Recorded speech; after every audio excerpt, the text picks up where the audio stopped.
You guys know that I have been dabbling in mortality thoughts, which come with some legacy thoughts. And as I look at ESPN right now, Unsportsmanlike, the morning show on ESPN radio, I wonder if our legacy right now is on the bottom part of the screen where they are graphically showing what the people are talking about. And the segment is called I'm Over It with an exclamation point. And then it just says producer Pat Costello shares what he's fed up with today. I want to tune in. Is that our legacy? Producers fed up with things. Producers getting microphones to say that they are fed up.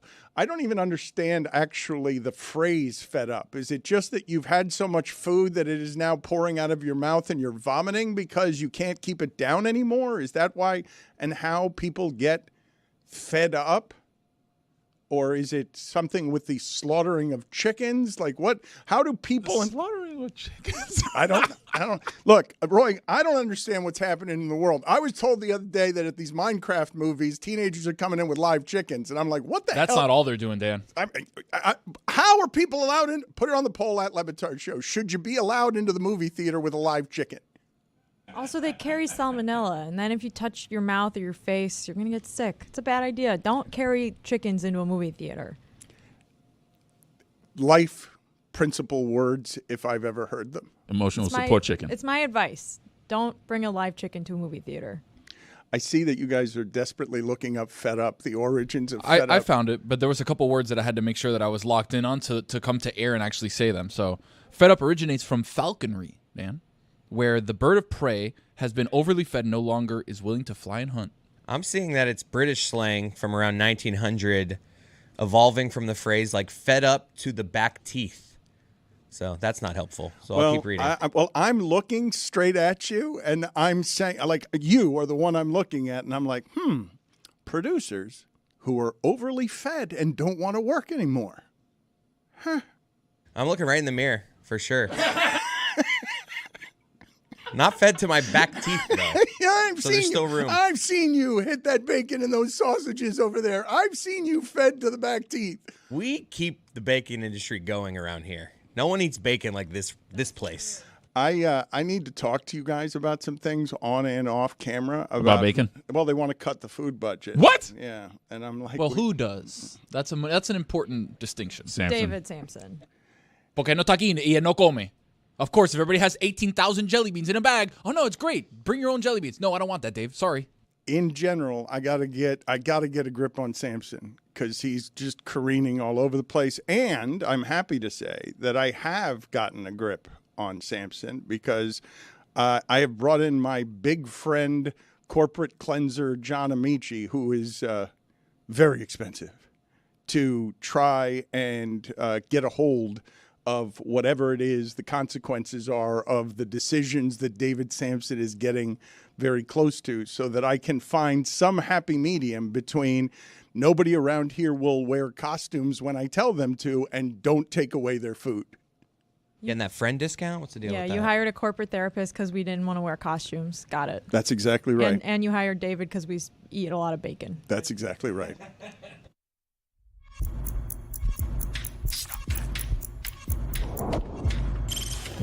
Stop that. Stop that. Stop that. I hear him chat to the noise. Move too quick, can't stop for the talking. I hear him chat with the walking.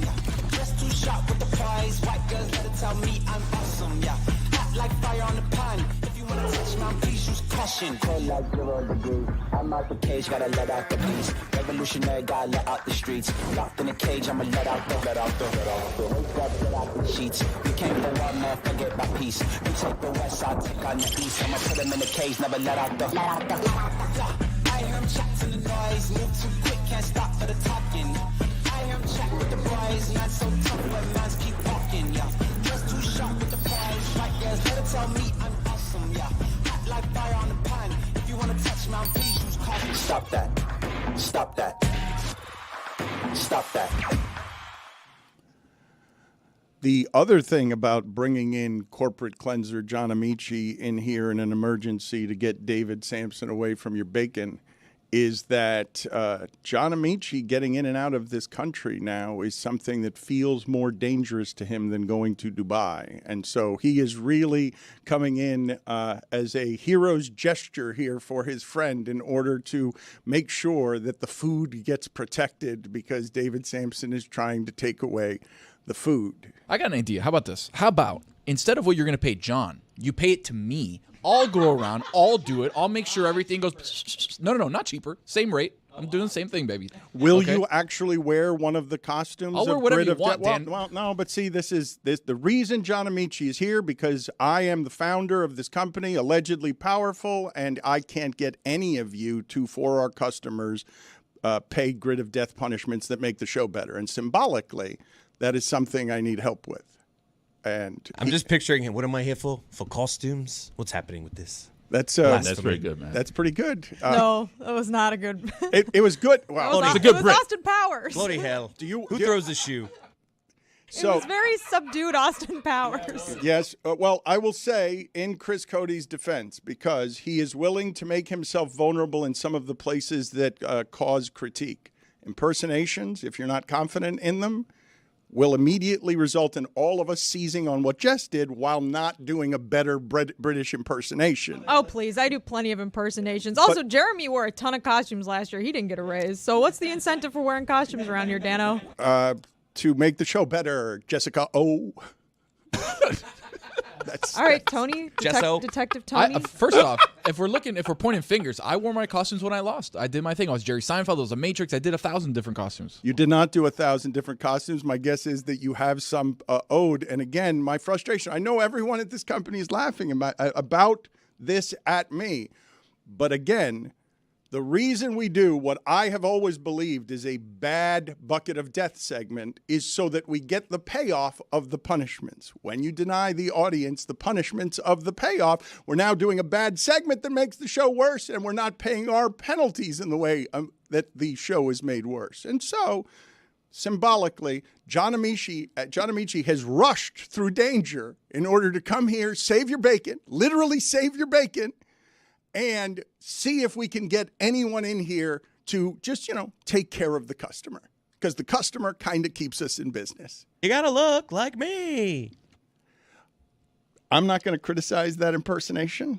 You know who it was, though, right? What's up? Yeah, I'm going to ask who that is. No, you don't have to. What's you know who it up is. with all these costumes? What's up with all these costumes? The other thing that I will do in defense of Jessica, because we all do it, it probably was a terrible impersonation, but I also can't do one that's better. And the risk around here in leaving yourself vulnerable on song or impersonations is that everyone will pounce on you. And so it deters anyone from actually wanting to take the risk of doing the impersonation. So, corporate cleanser is in town to see if he can make everything around here better. A couple of people who are not here right now, I'm surprised by one of them, because I thought for sure that Stugotz would be here today to talk about Rory McIlroy, to call him either Rory McIlroy or make him black by calling him Rory McLeroy, but he is not here today. And he will be here tomorrow. I don't know if he's home celebrating that golf had a moment yesterday. It's hard for golf to come by moments. Hell, Tony wandered over today, slapping his forehead, saying, I get it now. I get the Masters. I get golf. I get Masters Week. Chris, have you been trying to talk to Tony about Masters Week? Have you been trying to convince him? Because yesterday sold it. I'm skeptical of Tony because he came in. Now I get it. I get it with the Masters. I'm interested to hear his take because it feels like there's going to be a pinch of sarcasm in it. No, there's no pinch of sarcasm. I was watching. Obviously, we had an incredible game, last game of the day in the NBA yesterday. We had Clippers versus Dubs, which was incredible. We'll get to that later. But as that game finished, I was like, you know what? Let me go check out what's going on over at the Masters. See what's what? I put on CBS. We've got Rory coming down. We got Justin Rose, practicing, and they're going to him. The thing is, here's the ticket, Dan. Here's what I realized. Oh, I get it. I had the baby on top of me. She's sleeping. She's taking a nap.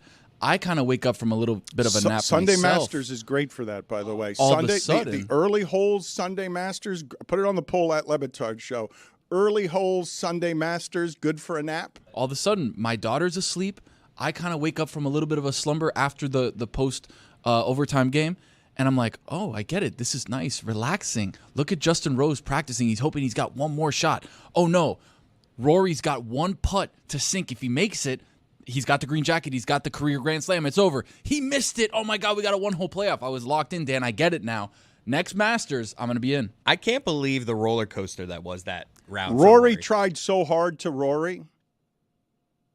He tried, like he wins it, and there's some randomness involved with this. He gets to win. Congratulations. It's the great story. In fact, I would tell you now how many open stories are left in golf that could feel like that one, because it's pretty cool when someone cares like that. When you see someone who's a decorated champion, you have to understand, for all the criticism of Rory McIlroy not winning over the last decade, he has made a wildly lucrative, great career. He is exceptional at golf. He's one of the most popular golfers that there are.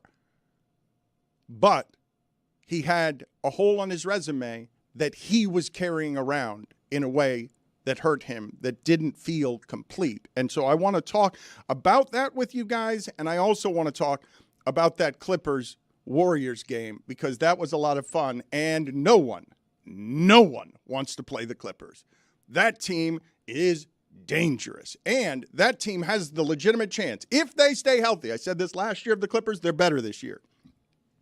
If that team stays healthy, they have the chance to be the single most surprising champion in NBA history after trading Paul George. But before we get to that, Greg Cody is also not here today because he is finally having that procedure done for whatever that thing is over his belly button, which I want to have brought in here. Please, Chris, tell me that you have told your father that he has to bring it with him after surgery to put in a glass case to see if we could top what I believe to be the greatest achievement in this show's history, which is getting thousands of people to walk in a line like a pilgrimage toward a glass case that had Greg Cody's toenail in it. There's a little bit of confusion here, and we don't think he's getting something removed. We think he's getting a body part pushed back in. Oh. Yeah, and then they're putting it like essentially like a netting to like a wiring that like will keep it pushed back essentially. I would like for you to please make sure that he gets some sort of remnant, heirloom, something. Dan says, cut something out of Greg. We need a bit. Physical flesh, not just a bit. I need to conquer the single greatest achievement in this show's history by doing something even more disgusting and a waste of the platform and power than having a pilgrimage of thousands of people to see a toenail, to see this thing that grew above Greg Cody's stomach. Can we please go to what I believe was the greatest moment that we had during 24 hours of freedom, when we did a bunch of programming with every talented person in our universe for 24 hours. And I don't think there was any programming better than what we showed at 4 a.m. after Adam McKay and Neil Brennan had spent a couple of hours reviewing Neil Brennan's movie. We got to see Greg Cody with a doctor in Indiana, Chris, a doctor who was up at 4 or 3 in the morning to do this examination from afar. Yeah, but first I want to describe it to you so you're not too shocked. My navel is a small round circle, like the kid in Home Alone. And then above my navel is what looks like a broad, wide nose. I have a nose above my navel. Now, can I show it to you and you tell me what's wrong with me? Let me ask you a couple of questions first. How long have you had this? Can you remember? My whole life. Like, I cannot remember not having it. Okay. And does it come and go, or is it always there? It's always there. And as Mike Ryan can tell you, it's uncomfortably squishy. Like, I feel like if I pricked it, pus or something would come out of it. I honestly expected it to be a little bit more gelatinous, but it's liquidy, closer to water than hair gel, if that makes sense. Yeah, I would agree with that. Water more than hair gel. Okay. Yeah, if you want to show it to me, that's fine. Okay. Move your all access pass. See, white with writing on it? Yeah. I've never seen that. Let's hold on. Let the camera zoom in on it. Like, stay still, Dad. There you go. All right. There it is, Doctor. Okay. Okay. It looks like one of And those so, Easter Island If you statues. push Stay on up, that, Dad. does it Stay go up. in? It does. Ooh, that looks. That hurts me when you do that. I can Stop. almost hear it squishing. Oh. He's Okay. speechless. Wow. He's assessing. What's your assessment? So, what I think is going on Do you want to is see it that one more you time? have. Do you want to Should see we- you it? wanna see it Doctor, do again? you want to see it one more time while you Stunned, speechless. diagnose? Never seen Just stay anything there. like Yeah, it. Stay there. Don't Greg. move. Let him finish his answer until you sit down. Proceed, Dr. Robert. So, what I think you have going on is what's called a periumbilical hernia. So, you can sit down if you want. That doctor, the look on his face seemed to me like he was questioning why it is he had gotten into medicine and how much he knew about medicine because of what he was experiencing there. Mike Ryan has now returned. How was your corporate cleansing? Did it feel good? It's fine, Dan. I don't think I'm fully cleansed. Okay, let's keep working on that. Yeah. We'll see whether Amici can cleanse everybody or not. Yeah, still grinding, still chopping. I love that Greg Cody said he does not remember not having it. He does remember, however, seeing a Wilt Chamberlain game he never saw because nobody did. Sylvania TV, though, Dan, black and white. Yeah, he mentioned that. Pablo's really mad at all of us. Did I miss the Rory conversation? We talked about it for a No. moment. We'll get to it in a second. You You were corporate cleansing. Was the Rory conversation just 3 minutes long? No, We're going to get 10 to minutes it. on We're going to get to We're it. still setting the table. Okay. And we're going to sit down and eat. I'm in on the Masters, by the way. Yeah. Did you hear that? How could you not be? Thank you. But The as you were, Masters as you is were. the kind, well, I mean, golf in general is the kind of thing where when it's boring, it's really boring. It's very, you just kind of nap through it and you don't miss anything. But when it's good, like Sunday, it is so good. And this was like one of, this and the Tigers 2019 Masters, probably the two best Masters Sundays of my lifetime. And I don't know, I didn't think the Tiger one could be beat. I don't think it was beat, but I think this comes pretty dang close. And I will get to that, even though Mike needs, obviously, a little more corporate cleansing to arrive late and say, did you guys already talk about something we've talked about? So we'll get him some more corporate cleansing. But you were saying, Jessica, about Pablo being really mad? Well, because he did an entire episode about Wilt Chamberlain's 100-point game that we all admitted we didn't listen to, especially Greg Cody, because he claimed that he watched it on his TV in Florida when it was famously not televised. So, yeah, I think we sort of failed our No, part I there. disagree. I disagree. I think that Pablo can make his wonderful things and run around with his rhythmic gymnastics ribbon and then go over there and, spend time with Joe Scarborough as starch Joe Scarborough tries to make him the model minority on MSNBC that makes it okay for him to go to the White House. And Pablo needs to just do his job and not complain about what we're doing around here. And Well, damn. Okay. I agree with that. we're fine here funding his projects and his fun, and he can be mad that occasionally we're not listening to them because Greg Cody surprises us by remembering something he shouldn't and couldn't remember. And he can do his job, and we will do our job. And Sounds like corporate cleansing. Maybe we should move everything up a few hours. I've got to do corporate cleansing too. I'm not immune from corporate cleansing. John Amici is telling me a bunch of things I don't want to hear either. I wasn't aware that we were making that content, but now I'm locked in. Thank you. Well, if you'd gotten here on time, you would have known. You Again, told me I could take as long as I needed. another reason we need some corporate cleansing around here, because we shouldn't have to stop in the middle of what it is that we're doing to answer your questions on things Mike, we've already done. You could do the second part with me because I stepped in and said I can do what Amici's doing. Pay me the same amount of money. We'll do it. So me and you go have a beer later and talk to me about we've it. done that corporate Michael bit before. We can run it back. No, this is Detective Tony, though. No, this is therapist Tony. Different bit. Pilot? No, therapist is Billy. So Pablo Torre is on MSNBC, rising star in sports media. I don't know if you guys saw, this is a big deal. Pablo Torre has been nominated, a podcast nominated for a Peabody. All he does is, that's another thing that David Sampson wants to take out of the budget. The money we're spending on getting nominated for awards. That's another thing Samson doesn't got a think that we point need. with that one. Well, Pablo's winning a lot of He is winning a lot of awards. Can you please tell me something, Jessica? I'm unfamiliar with this. I'm actually not. Our show does not win awards, and I have not won awards for anything in a long time.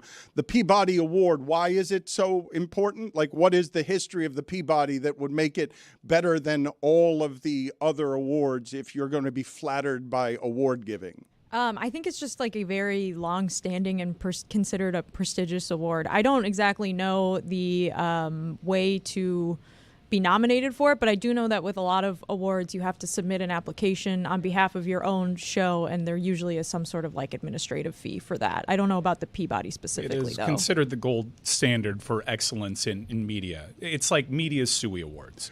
Would you be kind enough for me to get a more formal description of why it is other people admire the Peabody than it's like the SUI Awards? Also, the name just gives off highfalutin. It really does. So I think that's really working for it. You know, it's not corporate sponsored. It's not the Peabody presented by the snack wrap at KFC. Like it's an old award, like the SUIs. Who's Peabody? Who? George, I believe. I think he's related to Sherman. What is the story of Peabody, and why does Peabody get the highfalutin prestige here? Well, because of the Rocky and Bullwinkle thing, Peabody was very smart. So it's one of those names that you just, I know for my generation, I associate it with very intelligent things because of a cartoon. And I'm being dead honest with you. Do you think you're right? I think a lot of people apply the Rocky and Bullwinkle thing to it, whether they know it or not. But do you think you're right? If you had to bet and be right. I always think I'm right, Dan. Yeah, don't I know that? That's part of the corporate cleansing. That actually came up a lot. Find for me more information, if you would, on the Peabody Award in general, so that I may be armed with more information than I Tony's have. got an AI overview he could read directly from. 1938, Dan, the NAB, National Associations of Broadcasters, used the radio industry and kind of put together this Peabody Award by philanthropist George Peabody. So it's been It's it's kind been of a what hot I minute. said already. Yeah. It's a long-standing award given to journalists from George Peabody, who was a rich guy who was the award was named after. George Peabody. Cool. We got to do some more research I said on that George. like 4 minutes ago. But I got to do some more research on George. The Simpsons have won a Peabody. So the Simpsons are the best of the cartoon shows, right? Like South Park famously hates Family Guy in a way that is public and really delightful, because South Park is looking at Family Guy and being like, stand for something. How about you stop just making jokes all the time and just take a stand, Seth MacFarlane, quit doing jazz hands. And they don't mind telling you so. Like Seth MacFarlane has had a wildly successful career, and the South Park guys are like, nah, don't like you. You're meaningless. You don't do important things. But Simpsons is the gold standard, correct? Simpson, even though, like, you're either, put it on the poll, Juju. This is a good question, actually. Just put Simpsons or South Park. Choose. You got to choose between them, because they're different people. Those are, you have to choose a side here. You can't like both of them equally. I do like them both. I don't like them equally. I like South Park more, but South Park also being a cable show could get away with more than Simpsons, which starting in the early 90s was on network television, appealing to certain family aspects that South Park didn't have to. I'm really excited that South Park is coming back, given everything that's going on in the teaser. 27 years, 28 years? The teaser that they dropped is really South Park getting back to pop culture commentary, satire. So I'm really excited about that. I'm more of a South Park guy. I never really was a Family Guy guy, even though it was pretty funny. There was that South Park episode where they basically accused their writers of being a bunch of manatees that would just randomly pick different balls floating up in a tank to do their sketch, and I thought they did that very smartly. But I'm a South Park guy. At Le Batard Show, choose Simpsons or South Park. Is it indeed 27, 28 years? Because both of those shows, I don't think that people understand. We have gotten crawling on our knees to 20 years. How hard it is to keep that ball up in the air over all of the things that can happen over 30 years, to continually and consistently make content that stands out. One of the things, somebody else who is doing that, who I have actually admired the run of his show as I've lost admiration for some of the things that he has done most recently, Bill Maher traded everything to sit at a table with Trump just because he wants the power of being next to Kid Bob and Trump. And so Bill Maher now tries to normalize Donald Trump because Donald Trump invited him to his house to have dinner. And Keith Olbermann, among others, is saying, quote, "I've known Bill since 1978. He was a shameless opportunist with no real principles then, and he remains so. This is so he can keep his HBO show." This is something that's happening, and it's one of the reasons that I wanted us to have freedom in 2024 with the microphones. Like, when my friend John Amici comes to this country and is legitimately scared more than coming to Dubai because he's gay and black and because this country seems more hostile than it has been in a long time, when that person is scared, some of the things happening while you laugh at dinner with Donald Trump are, and while Pablo's Scarborough from Morning Joe goes to the White House and normalizes some of the shit by saying, well, he's human. He laughs. But he's a pathological liar because now he's putting out on his health certificate that he's 6'3", 224 pounds. I'm going to say that again. Donald Trump is telling us that he's 6'3", 224 pounds. Can you guys just roll some athletes that are 6'3", 224 pounds or roughly thereabouts? And I know muscle weighs more than fat, but it doesn't weigh this much more than fat. Are you suggesting that Donald Trump might be lying? Pathological liar. We put up there 6'3", 225. That's wrong. It's 224. Like, he went out of his way. They're not going to believe 225. Let me make it a little more detailed. 225 sounds too clean. They're not going to believe that. Let me give you that little extra detail that pathological liars need to have.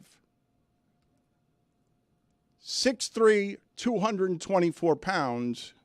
Why do you have to lie about that? Now, I understand a lot of people lie about their height and weight to make it official, though. Like, why? How can it has to be because it's pathological, right? It has to be because, like Stugotz, there's more fun in lying than there is in telling the truth. Well, I mean, if he's going to lie about other things, it stands to reason he would not be fully forthcoming with the thing that most everyone lies about, their height and weight. I know, but putting it on, just making it official when it's just asinine, where it's a lie that can be checked by your eye. Like, most of the lies don't get checked by the eye. I got to tell you, they have this. Keep your eye on the ball, though. This is just like the Gulf of America thing. That's why that placard's still in that office, to just rile you up and get your focus over there. You want to get your focus on the weight and height and weight. You won't worry about how, are we tariffing laptops or are we not? Are we tariffing the battery inside? Is there a message? Are we all on message? Or are we just pausing, unpausing again? So I really, it's not the first time he's lied about his height and weight. It's just the most recent time. But he's losing weight now. He was 240 before when he was lying about his health weight. secretary. Now he's 224. Just please roll that again, please. Roll as many athletes as you can find over the course of the He is getting a lot of golf in, though. So, I mean, even more than the last time. So, maybe he does look a little bit better. Anyway. He looks good. No, he doesn't. He looks terrible. Rory better. Rory McIlroy ends up showing us something that we are desperate to see from our athletes and golfers. Show us that you care as much as we do. Show us that it means something to you after not winning a major tournament in 10 years and this one being the hole on your resume. It is really rare to see someone that happy putting on the green jacket at the country club because they are pretty staid about their emotions there. When Jessica mentions Tiger and the Masters, I think I could say to the entirety of the audience, one snapshot, all time. Golf, give it to me. And it's Tiger chasing a putt at the Masters to the hole and then showing you the emotion of that robot that you know that has been like groomed since birth to be a robot that doesn't have a lot of public emotion. If you give me one snapshot on golf, not this century, ever, the one I'm going with is Tiger following a putt to the hole, pointing at it, and then just coming through with the emotion of it. And then yesterday I felt something similar with the way that Rory put on that jacket, caring about having that jacket more than anybody watching. Yeah, the image of him falling to his knees. That's an all-time golf photo. There are so many great photos of that, and each time I flip through the photos, I'm like, this is the one. This is the one. And they just keep getting better and better. And it was really cool for him to win that. And I must admit, I wasn't a big Rory guy. I wanted to see, I guess it played out perfectly because I didn't really know how badly I wanted to see him have that moment. I just knew that I wanted to see him overcome adversity. And for a while there on the front nine, it looked like he wasn't going to have to because he had been dominating so much. For him to falter the way that he did, which was so on brand and replicates so many of the great collapses that he's had in his career, and still overcome with great shots, it meant so much because of how it had to go down for him to really conquer those demons in profound ways. And it was high drama. I mean, you got people hooting and hollering for golf at bars. It's crazy. Well, thank you for saying that, because put it on the poll, please, Juju at Le Batard Show. Did Rory try to Rory? Because I would have liked somebody great to really be putting pressure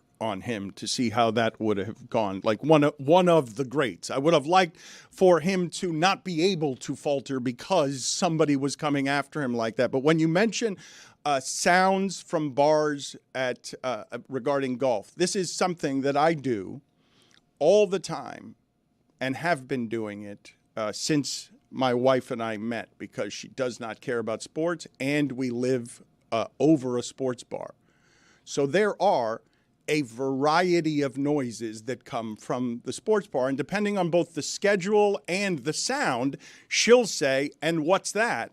And I'll be like, "That's Premier League," or whatever, because of what time of day it is. Yesterday, for the first time, and I'm saying she has asked me this hundreds of times, and it's always football, or that's a championship college basketball game, or that's a playoff game in college football. Yesterday, for the first time, we're walking the dog, and the bar explodes. And she's like, "What's that?" And I'm like, "Golf." And she's like, "No, it isn't." It's the first time you've ever responded with golf, right? Correct. You've never been able to say, "That's golf." Never. She didn't even believe me. She did not believe me, because what was then happening is a sound that you do not hear in any other sport except soccer, which is, on a putt. You don't hear that during a football game. It's rare when that sport delivers in that way. It was the first playoff since 2017, and it was shaping up to be such a dramatic Sunday, and Bryson was going to be that guy. A potential all-time great chasing Rory and being the obstacle. And Bryson had his meltdown, and you thought, okay, well, Rory's just going to be consistent the entire time, and that's how he's going to put all these criticisms to bed. But I kind of want to see him have to deal with it. I want to see him make a pressure-filled putt. I want to see him miss a pressure-filled putt and then come back and hit great shots and nail a pressure-filled putt. And Rose had the day that he had. It was kind of weird because he was out on the range. You would have loved for the pairing and that additional pressure to be like literally right on top of him. But, man, that was just majestic. That was a great tournament the entire time. That was a great final round, especially the back nine. I'm so happy that it played out the way that it did. And it is pretty rare. There are no upset golf fans. Even if you're a live golf guy, even if you hate Rory, you understand what that story meant. There is not a single person that even casually follows golf that isn't super overjoyed for Rory McIlroy. And I'm so happy Rory met that moment with the emotion that everybody watching attached to it, because he was very clearly wearing it. It may not have been visible as he's walking down 16, 17. You can pick up on that, but the emotional release of that moment was an all-time payoff. And then afterwards, he just admits, first hole, nervous. What other sports do you get that where it's just he double bogeys the first hole and it's just clear that this all-time great athlete is just nervous. And then he overcomes it, goes on a stretch, gets the lead, and then on 13 double bogeys, hits it in the water. I can't remember in any golf round. Usually in golf, you're either hot for a whole round, like the back and forth of choking, getting hot, choking again, getting hot was just.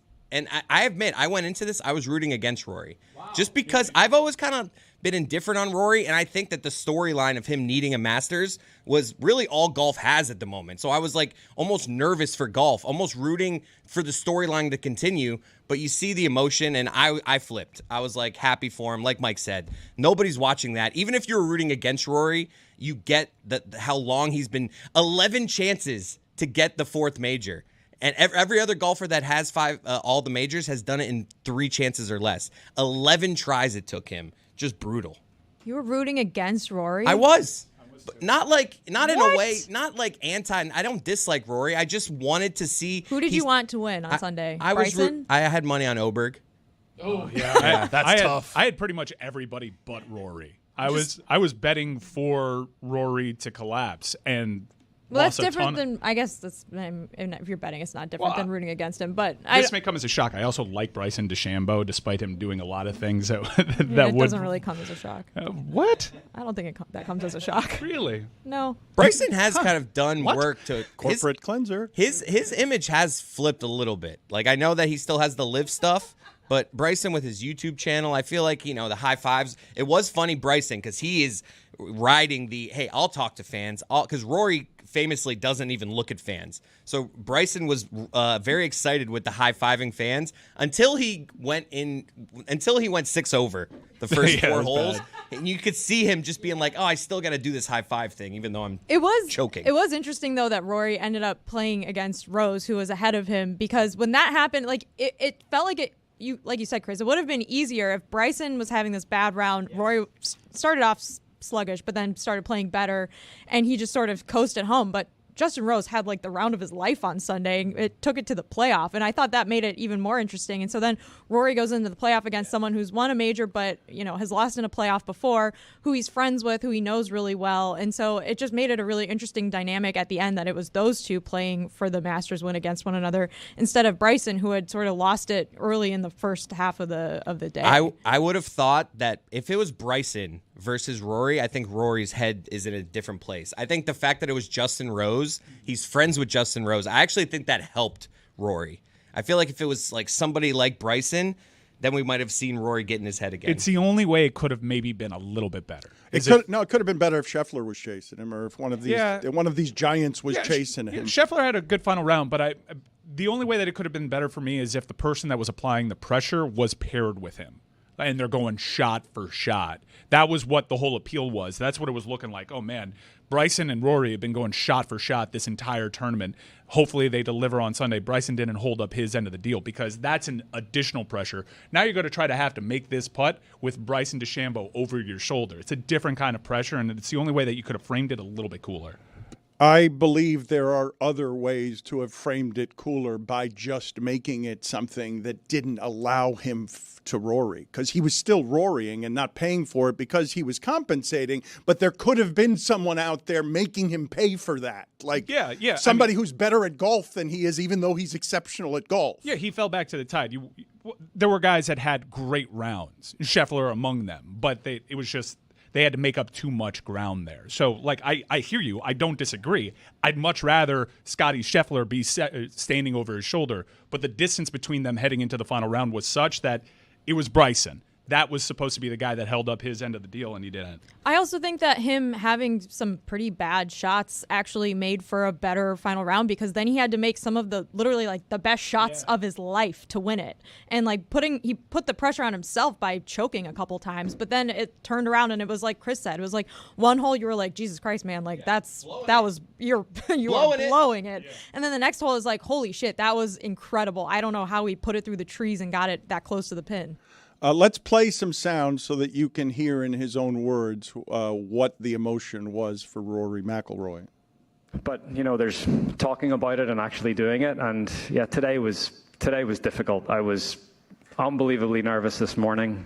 Really nervous on the first hole, as you witnessed with the double. But as I said, that sort of calmed me down, and I was able to bounce back and show, that resilience that I've talked about a lot. And look, it was a heavy weight to carry, and thankfully now I don't have to carry it, and it frees me up. And I know I'm coming back here every year, which is lovely. I read some stories about, as I do every year, what an economic insanity the Masters is. Like, there are people there who pay for their mortgages by just Airbnb-ing their homes for the week. One of the things that golf does extraordinarily well, put up the emotion again of Rory just walking through here, where the entire story that goes back decades, you can actually see on his face. Do you realize how incredible the access is here? Because all throughout sports, contractually, there are all sorts of interviews, sideline interviews. Let's talk to this person now. It's all manufactured nothing. Look at this as the access where you are closer to this human being than anyone in the world, as he feels the best things he's ever felt at golf. And one of the reasons this tournament is because of how sacred the televising of it is, and Nance is whispering the whole time that he's talking about this. Oh, the production knocked it out the park. That was just such a well-produced moment in time, and the afterglow was just delivering and made it that much better. I remember the celebration more than the tremendous day of golf, and it was awesome. This is the last event where, obviously because they banned cell phones, people still wave their hats like this, right, when they're celebrating. What's another event where people are waving their caps in the air?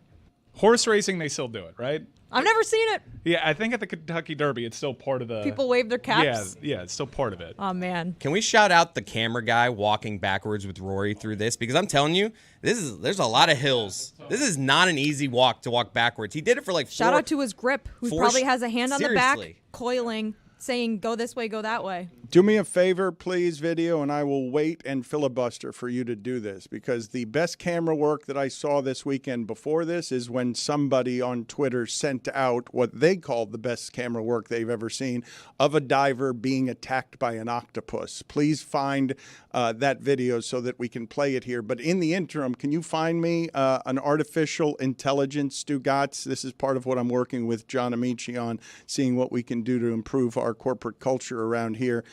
Can we get some Stugotz talking about what it is that he witnessed yesterday? Because I'm assuming that most people want to hear Masters Week, Dano, from Stugotz. And also, I want to put some bets in for tomorrow on whether, when Stugotz gets here tomorrow, how many times he will call him McIlroy instead of McIlroy, because he's got a weird golf dyslexia that only applies to Rory. The screen right now, this is the cameraman walking with his guy behind him, guiding him where to go. Shout out to both of them. The grips, they never get the credit they deserve. Shout out to the grips. Oh, Dano, I thought you'd never get to me. Masters Week. Rory, congrats, McIlroy. You finally did it. Now do it again next year. And do it without a playoff. Playoffs. Best words in sports. Top 5 best words in golf. Number 5, hole in one. Number 4, Augusta. Hole in one is not a word. Number 3, hello friends. That's not a word either. Number 2, playoff. Number 1, it's Sunday and Tiger's in the hunt. Put up that video That's my list. of an octopus attacking a scuba diver's face. This is this is good camera work right here.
Chris Cody.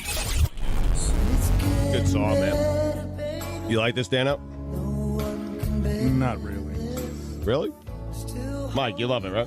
It's an incredible song. Yeah, it is. AC Hall of Famer. Yep. He's Canadian, which that's in the news. And also, I think this would play well into what we were doing during the local hour, which was enough with the DJ Khaled collaborations with people that are hot right now. Yeah. We want to see DJ Khaled work with some of the great singers of yesteryear.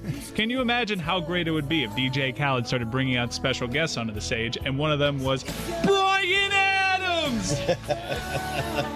Everyone, it's Liza Minnelli! Barbara Streisand, yeah! Put your hands up, Little Richard! Elton John, it's your song! Andrea Bocelli! Another one, Tony Bennett! Frankie Avalon! He's somebody that you used to know! Put your hands together for Gautier! Alan Parsons Project! I'm up to something! It's Huey Lewis and the news! He's so mad at himself so right mad. now. He's throwing All right, things. go walk into the ocean. What? Oh my God! Billy's giving him a hug. He is so upset.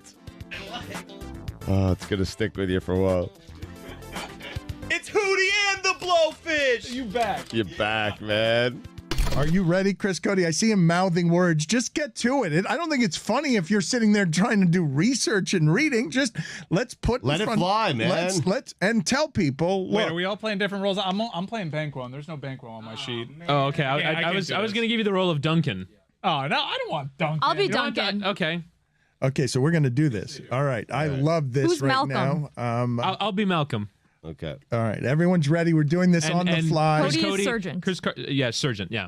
Okay, so Oh, this, 7 paragraphs. That's me? Okay, thanks. But you've read it already, Wait a Chris. minute, You've read it spoiler already. alert. Yeah. Quit cheating and reading already. Let's do this. Let's do it correctly. I did not think this is where we would end up before a football weekend. So glad we did, though. Doing Shakespeare as a unit, improv on the fly. Mike They hasn't just done. put words in these sentences that don't belong. It's Quit like, reading why? it. Read it for the first time live. It's funnier that way. Mike Ryan is producing an impromptu version of his high school life.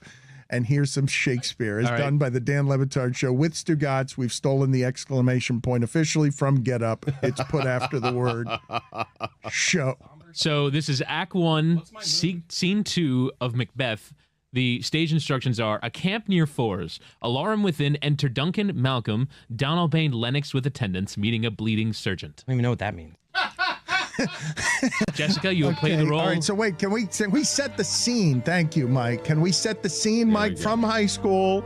Can you give Chris Cody his motivation on, because he didn't even understand what Whittingham. Am I happy? Like what? Am I like, Surgeon is distressed? bleeding. Okay. In what You're condition does the distressed? Okay, very good. Good confidence there. Let's have the music that we need, Shakespearean music, and let's see if we can find our note here.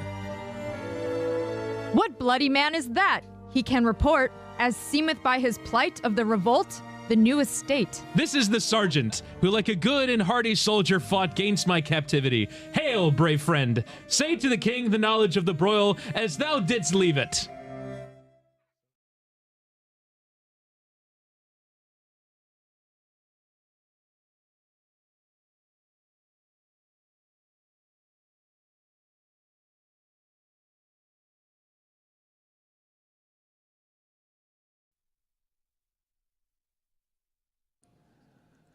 There were a handful of interesting things from basketball yesterday, very quietly and surprisingly, given that I'm going to say 4 or 5 years ago, nobody in Miami with the Heat or otherwise wanted Chris Paul. And Chris Paul yesterday, at the age of 39 years old, finished playing all 82 games in a regular season when we all thought that he was done 3, 4, 5 years ago. A testament to all of the science and different things being done by nutritionists and body workers to allow the aging process to play out differently. Also interesting as it regards playing time. Mikal Bridges of the Knicks playing for 6 seconds and just committing a foul so he can continue his Iron Man streak, 550-plus games. Asinine to Gotta do get it it how that you live, way. Dan. Just asinine to do it that way. That is not an Iron Man. That is just an accounting. That is an accounting. Come on, what are you doing? No, I think the asinine part is that they're just holding him out. So, like, they're going to end his streak because of load management. I think that's a bigger issue than him, like, just trying to use whatever he can to keep it going and just foul somebody and be cute about it. The fact that we're just all resigned to load management is just a thing that comes with that sport. I'm going to say it here first. Knicks are in trouble. I'm going to put that out there. Just going to push that boat. You're not the first one to say that. You're a Pistons guy. On this show, nobody No. said the Knicks are in trouble. Yes, Stu hasn't been here in 6 years. Amin said it 4 days ago. That's not true. The Knicks are in trouble. I'll let you be the second. The Knicks are in trouble because they're 0-8 against the Cavs and Celtics this season. And those are the two teams they got to be better than, and they're not better than either one of those teams. And that's why they're in trouble. That's a good Knicks team. That Knicks team is one of the best 7 or 8 teams in the league. It's a good team, but 0-8 against the Celtics and Cavs this year. Take it or leave it, Tony. Do you I'm want to not. be the second? No, the playoffs started. You cannot be the first. The playoffs started. The lineups are set. Everything is set. I'm the first one to say it. Knicks are in trouble. You're the second. That's all I'm going to give you. The Knicks also finish 0-10 against the top 3 teams in the league because they lost both times to OKC. And Jaime Jaquez scored 41 points. Well, let's talk about that one for a second. Hold on. Pull out that box score for a second. This last Sunday of the NBA season is the greatest day. Pat Connaughton, 43 points. Landry Shamet, 29 points. It is just, oh, my God. I think I've got better for you. I want to look this up. You guys help me because I have not looked it up, okay? The last day of the regular season is wonderful because the Miami Heat can conclude the worst season in recent memory by losing at the buzzer to a 19-year-old bub. That is, I'm going to guess, the first time that a game winner has ever been hit by a 19-year-old, although Kobe may have done it. I'm just guessing there, and the reason I'm going to guess there is because it's the first time a 19-year-old has ever been allowed to take the game winner. That's not something that we do in that sport. Bub Carrington, let's look at that box score because we're going off into the fringes of the NBA. The best stuff in the NBA yesterday was twofold. A bunch of 30-year-olds playing for a week off, like playing as hard as they can so they could get, I don't want to do any playing games. And then Denver doing that to Houston because we know Denver's going to do that to Houston if they see him in the playoffs. Houston doesn't have anything for Denver that way. And the quote I'm looking at on Malone from an anonymous source, quote, I cannot say any player was vouching for Malone at the end. Not a player was vouching because, and in the story that I read, he's very emotional. He gets very intense with the bad. He cries with the good. And one of the things that was happening is Michael Porter and Aaron Gordon are like, I got real world issues that aren't as important as this back-to-back. Like, I got real profound sadness in my life that is much harder than what you're doing to me when I get to work. And the disconnect, evidently, is something that made him get fired, and the Nuggets remind you yesterday how it is that they won a championship a couple of years ago. I think the tough part is when you have a fiery coach like that, it's super emotional, super like screaming. That coaching style only has such a shelf life. And it's usually to win you a championship, and then it kind of flames out. Like, people have been talking about this earlier, smart basketball people have been talking about earlier. Hey, the Mike Malone situation in Denver, there's something up there. You saying that, I believe, is common perception and common knowledge. But in all of the coverage that we do of sports, when we make these people not human, and we just file something under tuning him out, tuning a boss out, do you realize how oppressive an environment has to feel in order for a bunch of people paid millions of dollars to play a game to say, bleep this boss, I'm going to stop playing well. I'm going to stop playing my hardest because of how unhappy I am with the person who's in charge here. Do you realize how human that is? Any of us can understand it, but to be professional is to not be that. You do understand, right? That to be professional is to you get in there and you give everything you've got every single time. But to be professional is often not to be human. Still looking for a more comprehensive list, but I found at least 4 19-year-olds that have hit game-winning baskets at the buzzer. A.J. Griffin of the Atlanta Hawks, LaMelo Ball did it. You were right to invoke Kobe. LeBron James also did that. Rare when you're trusted with that responsibility at 19, but certainly something that happened in the NBA after the turn of the century more often. And it goes to show you when your star players kind of tune you out and don't really care about what's going on. Jokic's last games with Michael Malone, 61, 33, 41. You mentioned Ball, and I wanted to ask you something that I saw in a YouTube ad the other day, but I didn't really recognize what it was. So help me, because I'm offering you information on something that I saw that I have partial information on. So it's a Lonzo Ball commercial, and they're talking about his big hands, and they say something about blue balls, and they say something about bust balls, and I didn't know what it was a commercial for. It was gone very quickly, and it was obviously a Lonzo Ball commercial for something that involved the word ball. Was it LaMelo or Lonzo? I thought it was Lonzo. I didn't think it was he's LaMelo. Still getting work? I thought it was I thought it was a Lonzo Ball commercial, and he's back, by the way. He's not his brother, obviously, but I just simply didn't know what it was for, and I didn't look it up, and I was confused after seeing it. But I did want to talk about that Clippers-Nuggets game.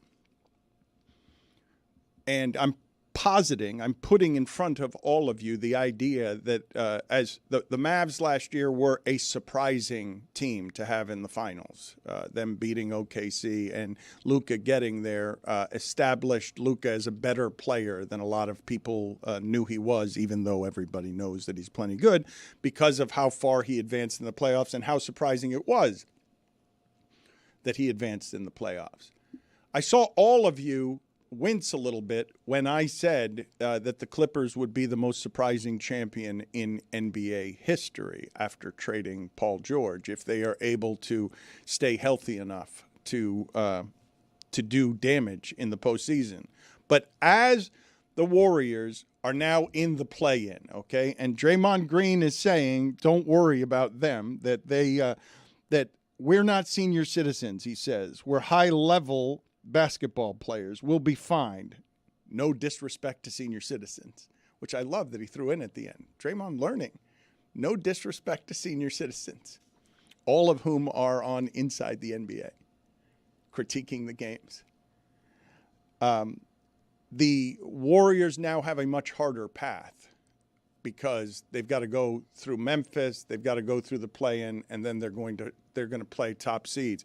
A fascinating series in the first round is Lakers-Minnesota. Like, that's just I didn't know who the Lakers were going to get, but I was going to be interested in whoever it is that the Lakers got. But I want to talk about the Clippers because do you understand how rare it is to get to the postseason with a team that nobody's been talking about and to be like, oh, they're good enough. That team is absolutely good enough. Like, that's exactly the team that takes out an OKC, where it's like, oh, they got all the 30-year-olds and they got a post presence who's going to, like, it's just crazy to watch what it is they're getting from their center, Zubac, alongside Harden and Kawhi Leonard. Kawhi Leonard, by the way, give me a stat of the day here. I've got a good stat of the day for you guys, as we have obsessed around here about Jimmy Butler.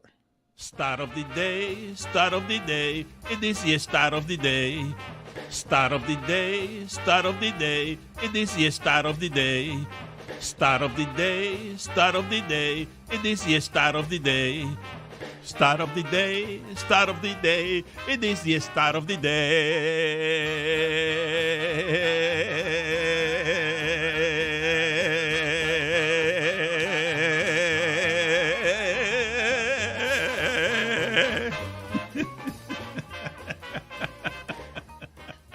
I am really, really rooting for Kawhi Leonard to remain healthy this postseason because of this stat I'm about to give you, and I'm just going to remind you of what the last 8 years have brought in basketball and how long ago it seems that Kawhi Leonard won a championship by himself in Toronto.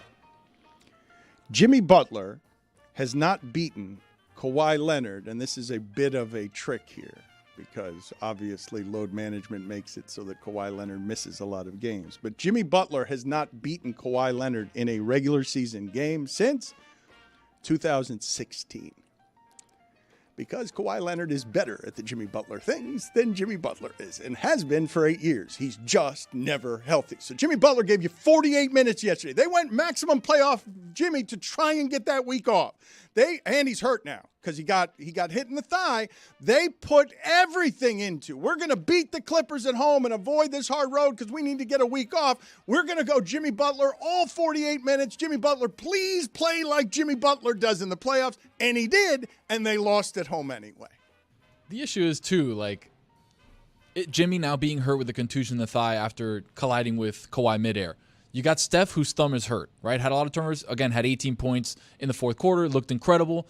Draymond is Draymond. He had that neck. I don't know if you saw that play, Dan, where he kind of went in for a steal or something and then got hit in the neck, had a stinger or something. So, like, they're banged up as it is, and they already don't have a good track record in the play-in as that goes. So it's like there's a lot of things happening right now where they could get bounced possibly. Age is super interesting this time of year, and the perspective I have from Miami, where I'm watching for 13 games of press the gas on a 35-year-old. Oh, they never lose, they never lose, they never lose. Lose 3 out of the last 5, try as hard as they can at the end, and not as good enough, not good enough to beat the Clippers because the Clippers can beat anybody.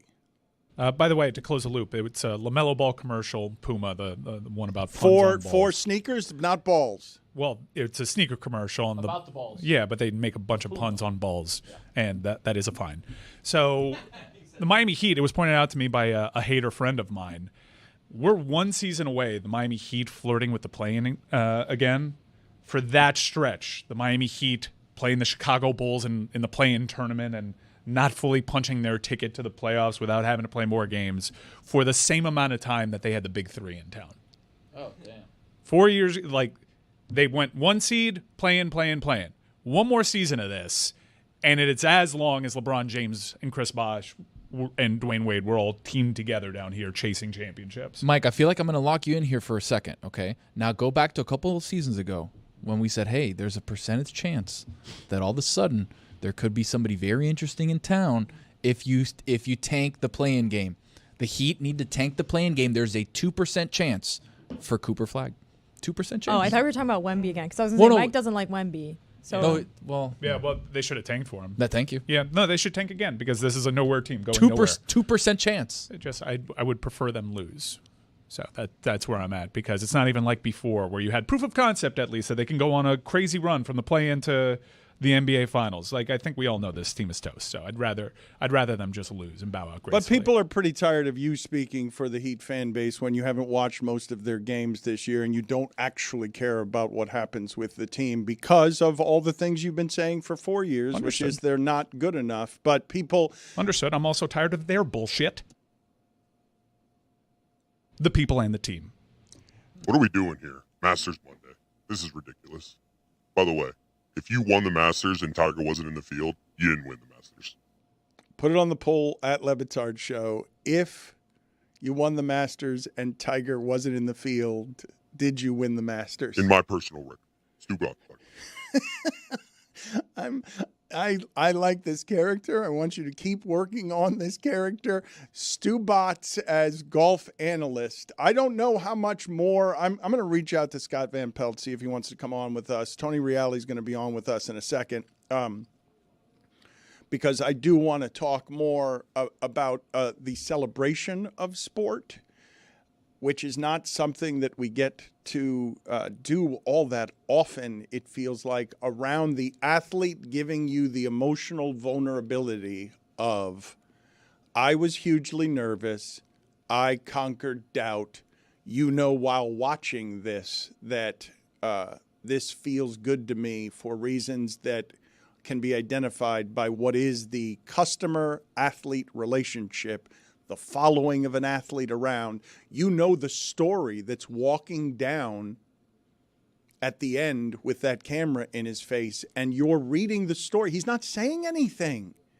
Rory McIlroy is walking, and the visuals are so striking because it's not merely the emotion you see on his face, it's the entirety of the story. Like you could watch this, watching something for the very first time and not knowing anything about golf, and you can see what a majestic moment that is for a human being who is filled with such gratitude that it can't be kept inside. It leaks out of his eyes. And it leaks out of his eyes not in the way that normally does with a producer on the morning show getting fed up, and that's the way the emotion leaks out. That is pure, undistilled joy and relief. And it's not just his face and the emotions that are telling you that. You have more access as a sports fan to the average viewer than the average viewer, because you know what this story is. You know what he was carrying and what the relief of that is as he's walking, and anyone can identify with the superhuman people being human. And for it to line up, somehow, the stars were aligned, for this to be a part of Jim Nance's 11-year farewell tour.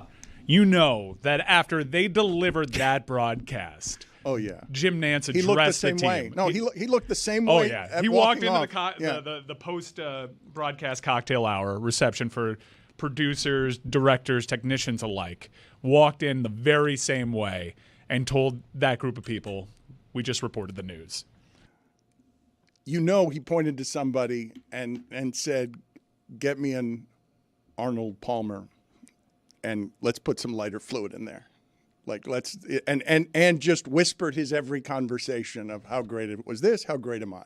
Yes. And you're great at all those things. You are as great as you think, Jim. And I know you don't lack for confidence. Do you think he maybe loosened the tie just a little bit? I believe that Jim Nance over the last 10 years has slowly, by very small fractions, loosened the tie, giving way to I'm going to be looser in retirement while I retire for 11 years. I thought of Tony Reali yesterday while watching Rory because he was emotionally available. And I believe that Tony Reali in the media is one of the rare people who's perpetually emotionally available. The people who watch Around the Horn have this connection with him over many years. He's proud of being emotionally available. I'm a little bit ashamed of how emotionally available he is. I'm like, be less emotionally available, Tony. And I say that as somebody who's weepy. Yeah. I mean, I have a child screaming in the background, very emotionally available at the moment, Antonella. So you sent me a note and you said Rory's crying and it made me think of you. Thank you for that. So when people cry now publicly and share their emotions in a public space, you think of me. I thought it was amazing. And I know that's a haymaker of a joke from Mike there. I have to give the CBS team all the credit in the world. They nailed that. That was pitch perfect the whole way. Jim Nance didn't talk for 3 minutes. I'm gonna put the stopwatch on it. But Nance and Immelman did not talk for 3 minutes while the cameras followed and Rory the whole way. And this is a moment in sports. I'm not the biggest golf fan in the world. I don't think you are either, Dan. I don't know if you've ever covered Augusta before. This is one of those moments that it hits you so quickly. This is real, but this is unpredictable for me because I didn't see this coming. I didn't see this much emotion coming from a guy like that. And I loved it. I loved every second of it. Every second of it. I was in awe of how you can get the heaving, weeping in real time like that. Because so much of what we do now is routine. I think about this on the TV show all the time, right? We use the word, this is a surreal moment, right? What we saw with Rory was a surreal moment. I go the other way. That's a real moment. That's not surreal. We have taken so much of what's real and made it just routine. And just, this is the way we do things, this is the way it goes, that it ceases to be what we just saw yesterday. So that's not surreal yesterday. That's real. You mentioned that I'm not much of a golf fan. I can say with honesty now that the statute of limitations is up, that my least favorite thing to do anywhere in the empire you exist in with Rydholm and Kelleher was the Masters Thursday PTI that I had to do when everyone was out and no one wanted me in. And all of a sudden I'm talking about Vijay Singh is up by a stroke after 9 holes. And I don't really want to be talking about it for 90 seconds. I remember this. I'm giving you a research packet that was 4 pages thick of what I'm also not that, but I knew I had to bone up for that. And I knew we had to talk about it because golf's different. Golf fans are different, right? It's a sport and this is why I think it was so readily available for viewers yesterday, all right? It's a sport that the viewer is still playing. The viewer may have played that course, not specifically Augusta. That's a hard one to get into. But when you talk about the other golf tournaments, they may have played that course. They have a tangible feel for what this is, what they're seeing right in front of them. I mean, we can't say that. You never kicked a 30-yard field goal in the Super Bowl, but you've swung that club at 11 at your local golf course before. So people love that too. But you're right. I mean, this was not everybody was prepared for the conversations, but you're prepared for that emotion. Do you guys does the group have any nominee for what has to happen in golf outside of Tiger doing something that closes a chapter for you the way that this does? Like, give me somebody in golf that you're looking for something from. That no, let's not. I mean, this had all the elements that you would want because of the Live versus PGA battle. So that's something you could not be a golf fan or know nothing about golf, and you'd be like, these two guys are sworn enemies, DeChambeau and McIlroy. They're not talking. So that it serves sports fans who want to view sports in that way as well. I mean, that's what's great about it. And then you have another guy, Justin Rose, is on the course, and he's everybody's good guy. And then you have Rory, and then you have Rory's family. I mean, so it works on all the notes of it. So I that's why I could be in this moment last night and feel almost like I'm ready to start crying watching Rory McIlroy. And I know other fans had that feeling, and I wasn't sure you were expecting it when it happened. That's why live sports is still the best thing out there. Last time you were on with us, it was in our history the single worst backdrop and hair situation we've ever had. You seem to have cleaned up. Well, you told me a minute thing. before I was on air. Now you gave me a 10-minute notice, and now I don't know. What do I have behind me here? What is this? It's a lot of children's stuff. You are. So tell me that you're going to do something after Around the Horn in the parenting space. You must. I'm definitely going to do that. Yes, you know this about me. So I spend my weekends, much like Stu now, traveling the world and watching our young people play sports. And that is an incredible thing. You know a little bit about my sports history, Dan, right? Bring it up. You want to do it. Go ahead. When I was 23 years old, you heard stories about Pardon the Turnover, the basketball team we had, and how I would attack referees verbally in games. Yes, I don't know if they have we told that story here? We've told everybody here that you were an out of control menace as a young early 20s person that isn't the person that he is today, and you would no, I was just high energy, I think, but I was Ron Artest in a lot of ways. Okay. And our dearest friends, Matt Keller and Shannon Suzuki. Wait, Tony, why are you like Tony? What do you Ron Artest? That's a grading scale. That goes really high. What do you imagine? Let's examine this for a second, as Reali wants to tell the story or is willing to tell the story. Yeah. Reali was bad to referees, and I told him he needed to stop being bad to referees. What do you imagine him saying he was Ron Artest looked like? I imagine there was more than a few times where there was a bad foul call, and Tony and the ref were nose to nose. That's what I think of. Maybe he mutes the ref. You're muted. Yeah, the ref gives a T, and then I give a mute button underneath. No, my friend. I was a big believer in this exchange. That's not your call. That's not your call. That's also true. It's his call. It's his call over there. There was always another referee that had a better view of it. So I was a big believer in that. And then what? After I had done that for 10 consecutive games and got on everybody's last nerve with just the energy and the, all that, I did have a fluke incident that changed my life, right? This is a baseline that has about 1 foot worth of space before you're at a wall. You can't move on the baseline. And I'm trying to inbound a ball, and the referee's on the baseline with me, and I whip a pass, and it clips the whistle in the referee's mouth.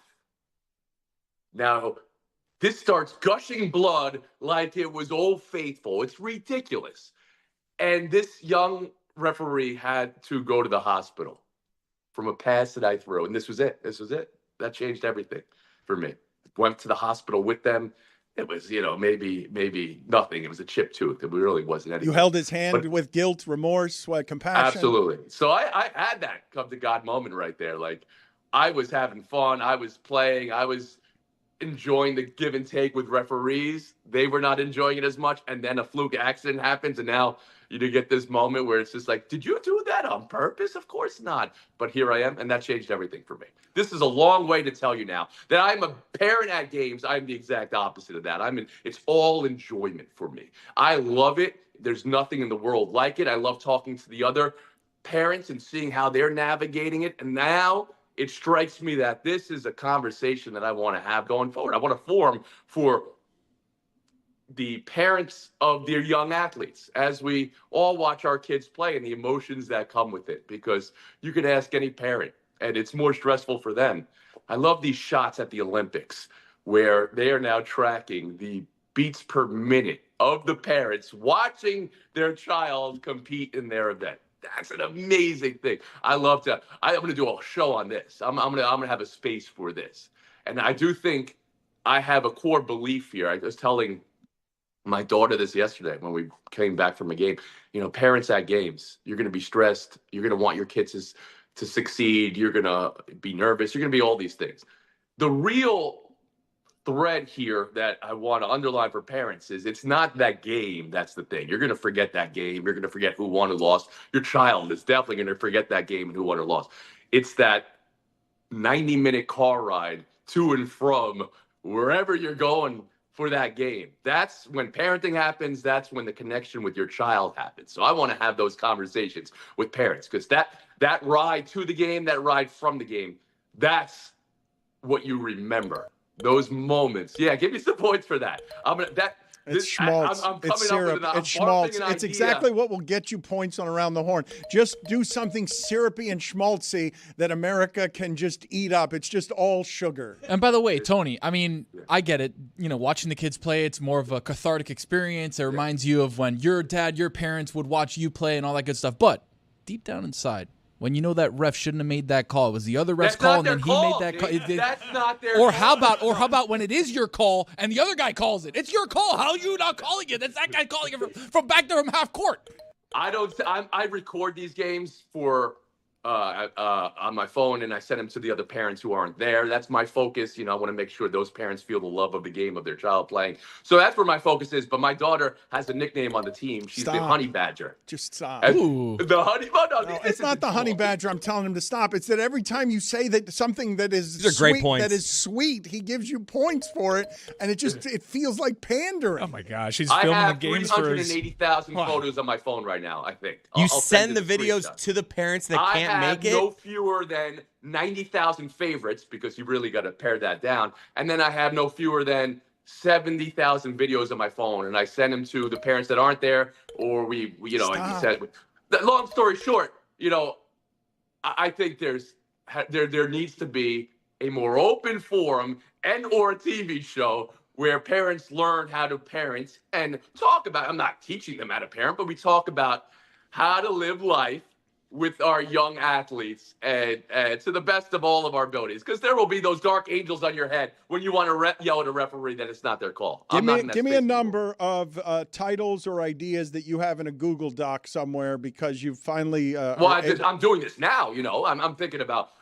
There's 14 show ideas for sure. The first 10 you could just throw out. I get that. But how about children? How about children books ideas? You know this about me too. See, this is not an interview at this point. It's just like I have a series that I want to make that's called Tony Baloney Macaroni. My hair is literally macaroni. It's fusilli. But it's about navigating all the ways of life. It's these stories that have happened in my life. The girl that won the New York City Marathon. I'm going out to brunch with Ride Home, one of his famous brunches. And at this moment, it's the weekend of the New York City Marathon, and they're blocking the road, and I can't get to this famed brunch with our friend. And I have to hop over the fence, or the little gate they have. And while I'm doing this, Dan, I pull my hamstring. This is an absurd thing. This is a Reali thing. And who comes out and helps me in that moment but my daughter, and then she winds up crossing the finish line before everything else. I just gave you the whole story. Maybe I should have held on to that. Yeah, you should have held. No, you can't give him points for giving away his children's points books. for anything. Look. I love the idea. Learn from the best of writing to children. I'm gonna be doing that too. So maybe parent, but this is I think there's an underserved part of sports media right now where we're reaching the community of people, right? And I think there's more places to do that now. On your own website, on your own podcast, on your own YouTube. Why aren't we doing Around the Horn with normal fans? You know, why aren't I doing Judge Judy but for sports debate? You know, and we have normal fans, and I'll even wear, you know, the old English judge wig or something like that. We're having those. I like the emotion of those videos that are on TikTok and YouTube just as much as I like the TV shows that I watch, you know? So I might dabble in that space too, but it would be, you know, pointed at the community that we have of sports fans and the people who want to just live in that sports emotion moment for as long as possible. I mean, what are we doing here? Masters Sunday, talking about guys' book, retiring Around the Horn. Reali, Rory, talk more about it. Go. Big voice. I was a big voice. I love big voice. Stugotz, because Stu's not He wants you to talk more, Rory. That's the story of the day. Yeah. That's the people. Story of the day is Rory. Just or this show you're pitching. You got to roll for me. 80-20 my way. I'd have to work on that one. That's good. Yeah. You know, I've been accused by one of our friends here of emotional terrorism, right? You guys ever watch this show, Relative Race? No. No. Okay. It may be on BYU TV. It's about these people who are finding their family for the first time. They have gone through adoption or foster homes, and they have met. It is literally, we can make you cry in 15 seconds. I'm not doing that, Chris. Don't accuse me of that. I go to this, and in this show, have you ever watched Love on the Spectrum? Yes. Yes, you have, Dan. All right. What are you guys doing with your time if you're not watching these shows? Oh, my goodness. 0 to cry in 15 seconds. Unbelievable. Madison, Georgie, and Connor. So this is to me what I was feeling when I was watching Rory yesterday. All right. The bot wants you to talk Rory and only Rory. He wants you to give. I know you've given us the syrupy best stuff that you've got already. I know that you don't have a lot more than this, but the bot wants more Rory. Alligator tears. Oh, that shot on 17. No, this is not what I'm in here for golf with. I'm here for the feeling and everything. I'm here for what Rory gives. I'm here for Jim Nance's 10-year retirement tour, but those 3 minutes that he took when the mic was off, that was glorious. That was really the best that they can do. Chris, he doesn't have any more Rory is the problem. Like he gave us the goods. He gave you. Look, alligator tears. I am familiar. This is one of the things that I don't think people understand about television. The confinement of television make it so that I believe that Tony Reali has spent about 23 years in front of you, and you actually haven't seen the range that he has because his role on that show, and you may have seen it outside of that show and some inside of that show, but the role he has on that show is to set everyone else up. Like it's the whole job, and there's a skill to being a point guard that isn't shooting the ball. And so he is getting in very small spaces. But I would say based on this Rory conversation, he didn't have more. He didn't have it.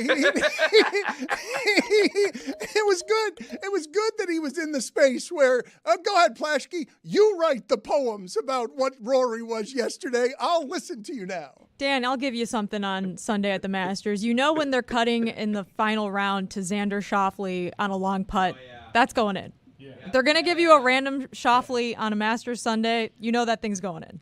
I was talking before you came on here, Tone, about the camera work because, you can say that they nailed it, but there just isn't another sport that has the time, space, and setting to be able to put the cameraman closer to the emotion than any other human being is, than the caddy is, than the people keeping. Like this shot doesn't exist anywhere else in sport. Yeah, that's true, too. And again, I mean, the mics are everywhere, too. You know, when the mic cuts out and somebody's cursing in the background, you're like, oh, I wanted to hear that. I want the raw feed of that. This is just an incredible shot of the masses of humanity. And you're like, does he know them? Does he know them?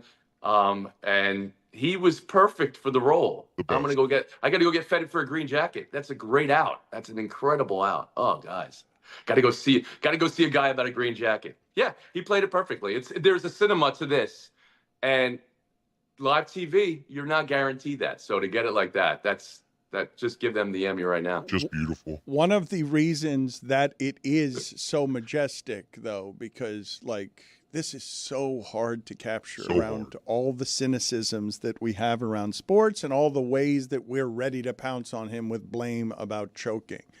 The idea that you could be close enough to see the humanity in his relief, because it's joy. It's joy, but it's also relief. It's like what that man is doing when he says this is the greatest moment of my golf life is you're seeing in that moment a person who is as happy as he can be and as grateful as he can be, and you're capturing the intimacy of that up his nostrils. Right. So where else do you get to do that? Where else do you see somebody's greatest moment captured on video? I mean, that's for me, again, got me to the point of tears. And I know you guys are jaded, or you've covered enough sporting events. Golf is still fresh enough for me. I don't like it in that way. That this was just took me over. It just took me over. Is your wife tired of your crying? I mean, she's very aware of it. I had a moment where Francesca was born, and I started crying a little bit early because I thought it was her first cry, and it was one of the suction vacuums that may have been used in the process here below. Yeah. So that was a little bit much when you're crying over the noises that the doctors are tools. Yeah, that doesn't deserve that one. So that one's a little bit too much. But she knew what I was in from the start. I mean, she knew from the start that this is what she was getting. She doesn't do that. She goes the opposite way. She's the strongest person in the world, so that's why that works. Tony, I'm a new dad. My daughter was born January 1st, and I find myself crying. Thank you. I find myself crying a lot more than usual. I've only cried like 3 times in my life, and I've cried like 14 times a month. Is there any new advice you can give a dad? 3 months, she's starting to turn over now. The problem is she can't turn back. Right now, she gets on her stomach. She can't go the opposite way. Any advice for a new dad? Yeah, lead into all of it. Embrace that. Embrace the crying. I mean, Mike and I have been through this too. We were talking as our kids were born in near proximity to each other. The sheer number of times you get hit in the balls, I mean, that's gonna make you cry too. You gotta walk into that. The number of times your kid will actually hurt you. I was sending Mike photos from my vacation last month. And there's a photo of me actually getting injured on camera. And just know that's what parenting is. It's being able to smile through the tears of pain that you're going to have. I believe I've seen a couple videos from you where I believe you're intentionally making the T-ball baseball hit you somewhere near the crotch. That happened 10 times already, so I'm going to do it one more time on camera. Yeah. The other thing is you're going to chase your kids' laughter. Oh, absolutely. You're going to inflict pain on yourself just so they cry. When you coming down here? It's going to have to be after this next spring break. So there's 3 spring breaks. I had no idea. One child was off for a week. Another child was off for a week. It's going to have to be maybe in 2 or 3 more weeks, maybe into May. I keep on getting pushed back. I want to go there, and I want to hit the ground running, make some music with Jeremy. I want to. No one's before ever said you that. Guys were making your operas, Dan. You'll remember this. So we had Perez Prado as your highly questionable theme song, right? Which we couldn't use because we weren't going to clear Perez Prado, and then we made what Highly Questionable had afterwards, which was our knockoff. But that was one of the first original parodies of a song that the Le Batard family was writing, and I was involved in that. That's what I want to do. I want to go to you guys and make music. Well, hurry up. Get down here. Good seeing you, friend. Always good seeing you. Thanks for calling me and thinking of me whenever anybody cries. I'm there. Thank you, sir. Nice seeing you.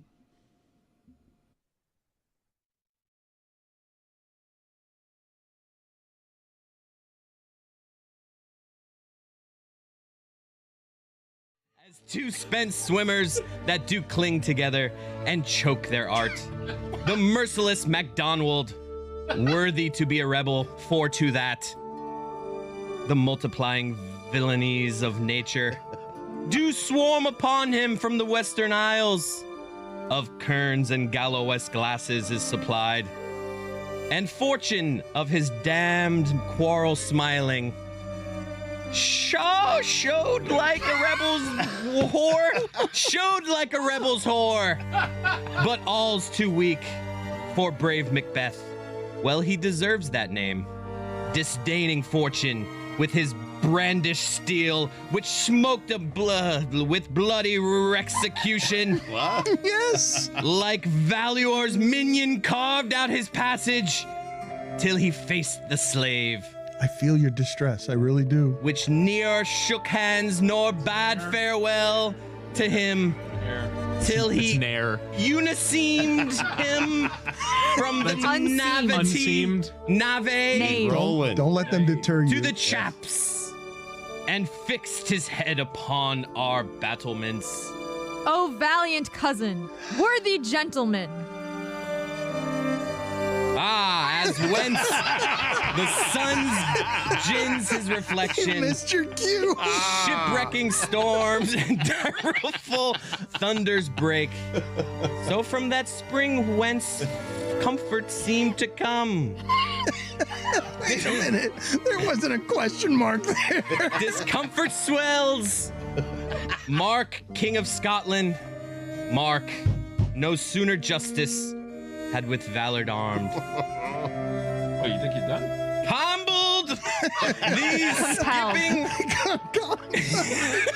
Compelled. These skipping kerns to trust their heels. Not compelled. We need compelling. But the Norwegian lord surveying vantage.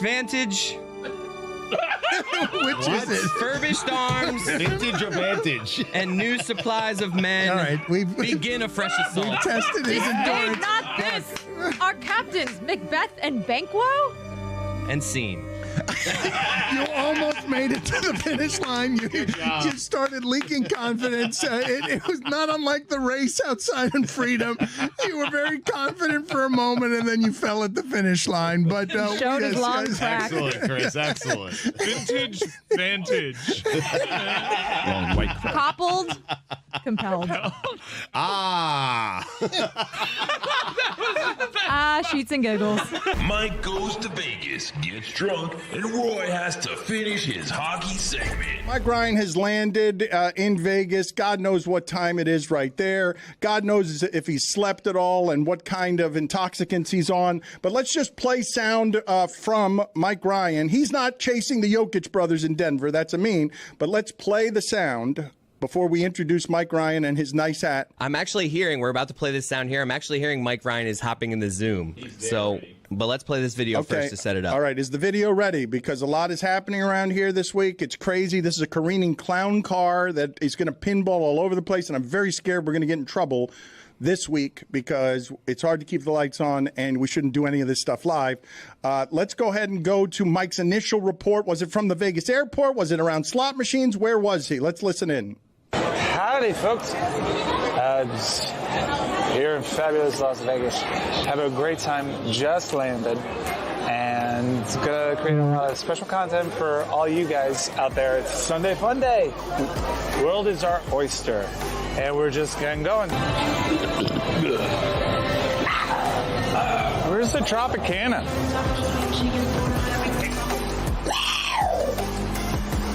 It's the wrong kind of big cat. Different big cat's gonna be taking over the strip.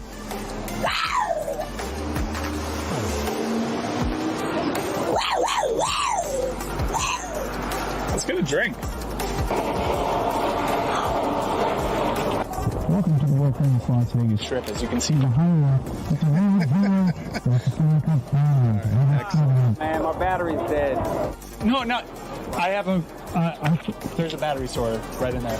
Battery store, right? There's a battery store right in there. I'll come back. Wait. Be right back. Yep. No, you want me to get it? No, I'll get it. Yeah. Be right back. 5 minutes. 5 minutes. 5 minutes. Just 5 minutes. He's got a gambling problem. That's what this is going to end. Hello?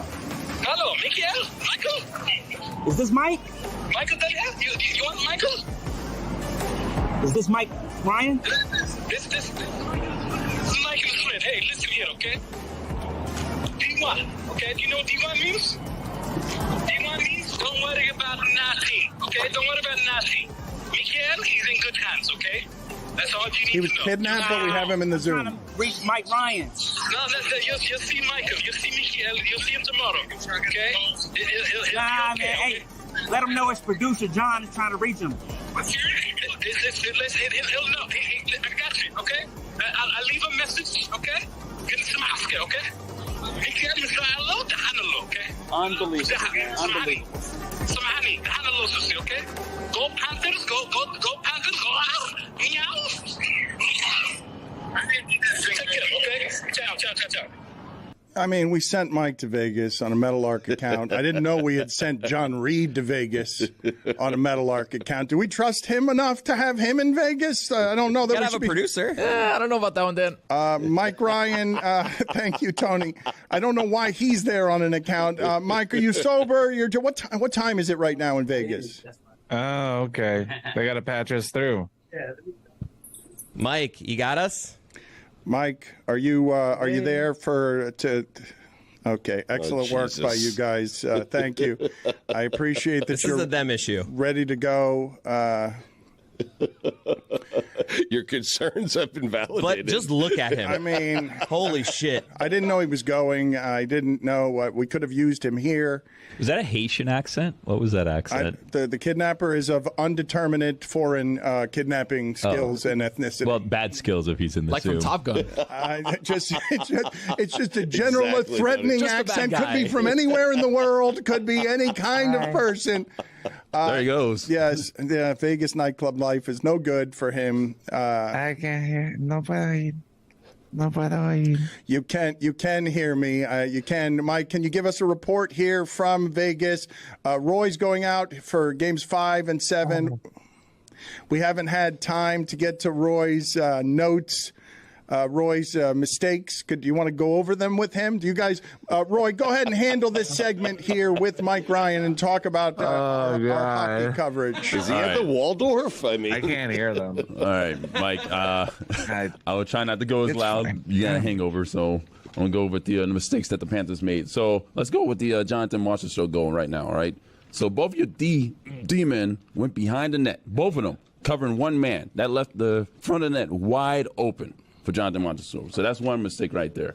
He had some bad luck with Anthony Duclair blocking a shot. So he was hobbled on the ice, could not get off the ice. Right. And Shea Theodore made a move on him at the blue line, turned around, left him in the dust, ended up in the middle of the ice.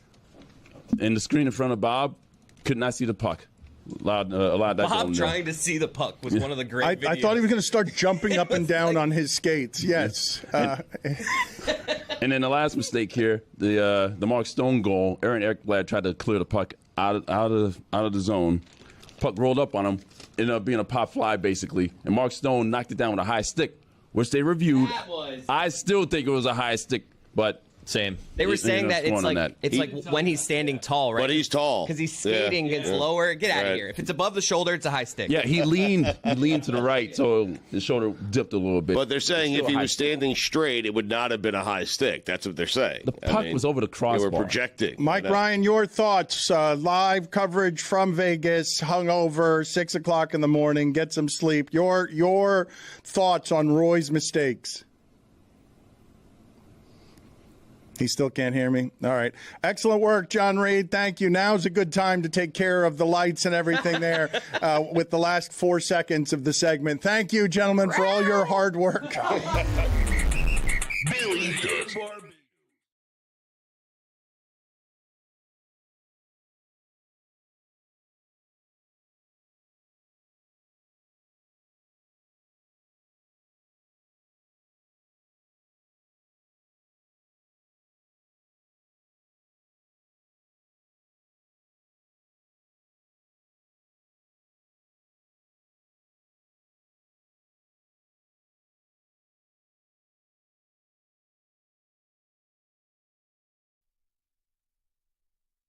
This episode of the Dan Le Batard Show with Stugotz is presented by DraftKings. DraftKings, the crown is yours. Our friend John Amici has braved our borders and customs restrictions to be here helping us with the all-important meetings. got to have meetings. Welcome, John. It's nice to see you. Oh, thank you. Good to be here. How hard and how much fear was there involved with trying to get over here to hold me in your bosom? I tell you, the interesting part was a colleague of mine, an academic at another university, recently found themselves stopped, held for 36 hours, and then gently ushered back to France. So since that point, it has made me breathe deeply about coming into the country. And not, again, it's not anything about the people of the country. It's just about the process of going through the border. And it's notable to me, I suppose, that I travel to the Middle East for work and places that others might imagine to be more hostile from a governmental point of view. And I feel less stressed than I felt coming in. I've got global entry, right? So I've been double checked. The Home Office has checked me to make sure I'm not a bad person, and so's the U.S. government. And they were all really very pleasant. And so it turns out to be a bit of a nothing. But the idea that stress exists in America is really strange for me. I want to just show you something we've been playing with today, which is Donald Trump saying he is 6'3", 224 pounds, and the pathology of lying, because I'm just putting him next to an assortment of world-class athletes who have a similar weight and size, and there seems to be a discrepancy between how he looks and how they look. The pathology of lying here, as somebody who is a psychologist, what do you make of doing things like this where you're just perfectly okay saying 6'3", 224 pounds when that lie does not meet the eye test?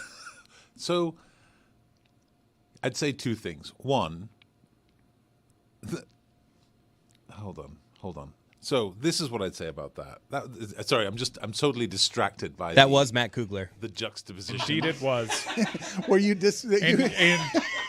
and believe it or not, the shorts match the shirt. Oh, that is. What were you? I've never seen you speechless or not ready to be talking like a professional broadcaster at every moment. Just that shirt, and also the pose. It's like he's part of Trump's entourage. He's dancing. Well, that was at Daytona. He's dancing. Oh, so essentially then the same thing.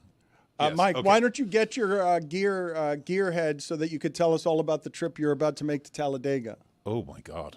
That's going to be incredible. While John Amici gathers his thoughts real quick, yes. It was Bristol, baby. Kyle Larson bounces back from a terrible race at Darlington, which he made the same mistake twice and did not finish. He just totally laps the field. He was the best car by a wide stretch. Wins that race at Bristol. Kyle Larson's second win of the Cup Series team. But yeah, hey, DraftKings is helping me out. I actually go to Talladega because I wanted to stay in the infield because it's NASCAR's biggest party on the circuit.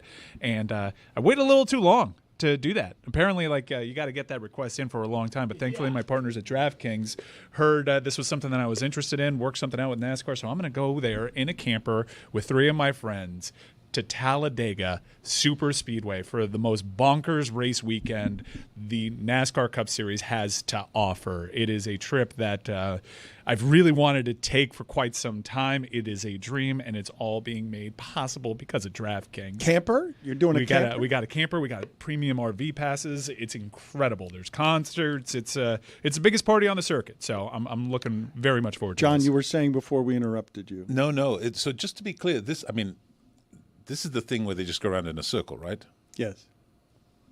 And so it's like tailgating at cars going around in a circle. Well, sometimes it's an oval shape. Sometimes it's maybe more of a triangle. They do have road courses as well. So, it's not always left turns, but predominantly left turns. Are you there? So is this one of those things where you're there for the party? Because I've met people who go to football and they're there for the party, not for the actual football. Is this one of those things? I'm there for both. I really do love And left do you turns. mean soccer?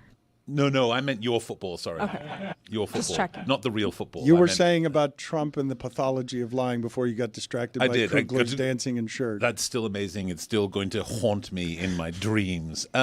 So the thing that happens with human beings is that the way we think we look is influenced by a lot of different factors. You and I, we all know people who, when they look at themselves, even in the peak of their prime, they see someone ugly and fat and awful. This is a test. This is a test of uncommon difficulty.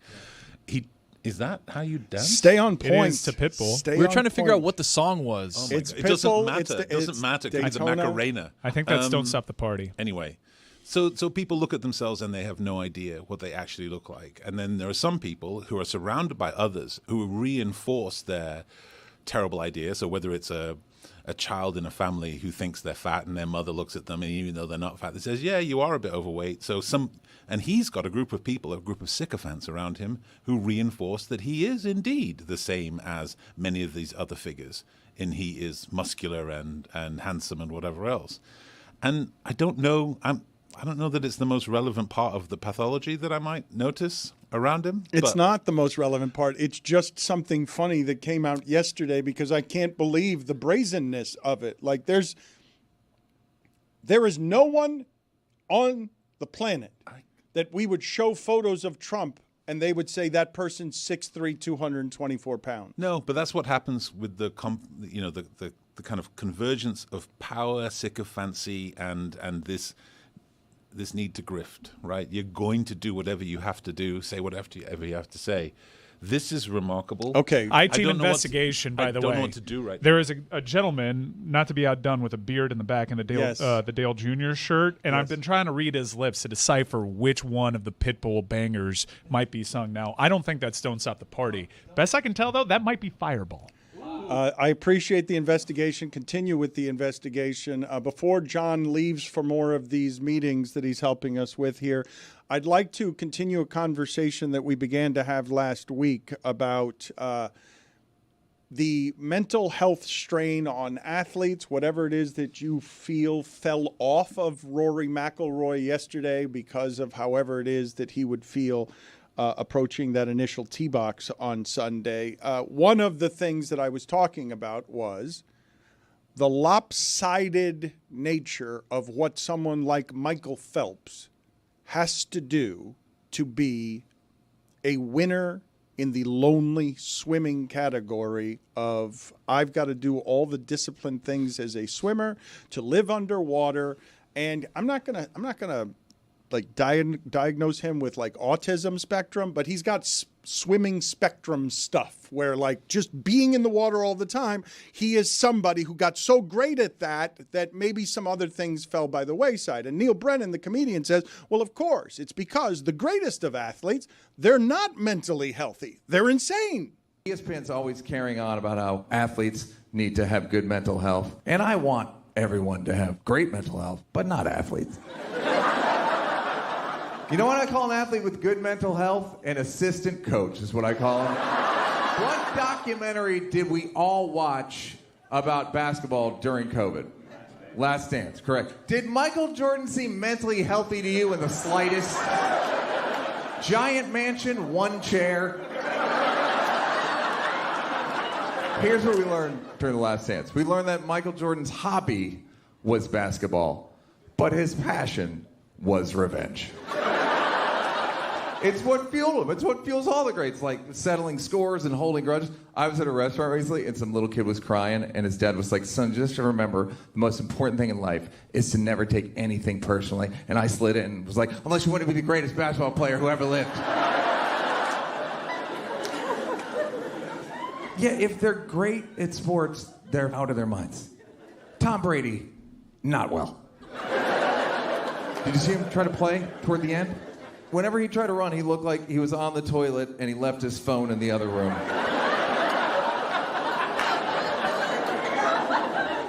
Tom Brady tried to retire, made it like 10 days. Finally, he was like, I don't know these fucking kids.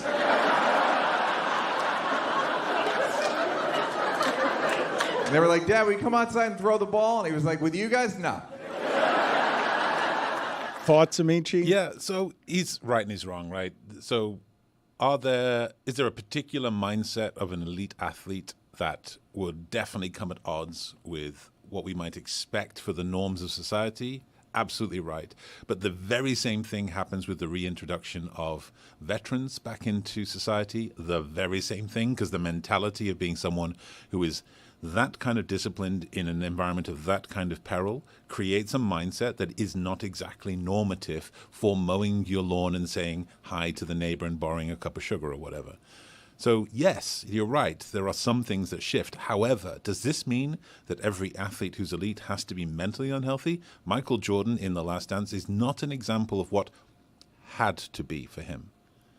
He made choices that meant that certain key people never appeared in that documentary and refused to have a word to say about it. He made choices.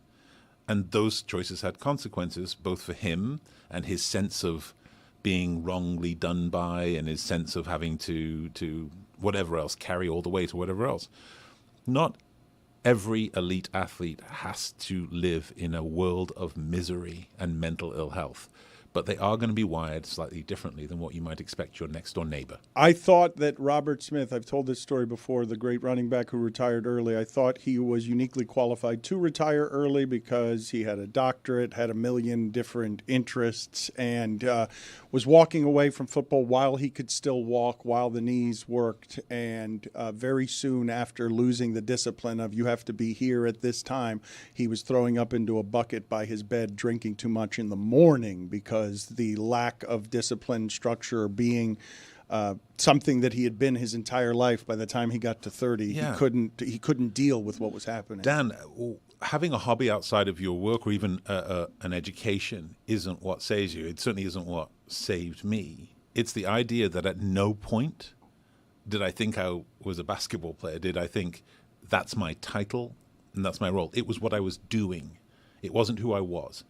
When your occupation is your definition, that is inherently always problematic. And that's the difference. The difference is that when people call me a basketball player now, I'm insulted. I don't lament it. Even when people tell me they can beat me at basketball, I'm amused rather than insulted. This is the nature of this, right?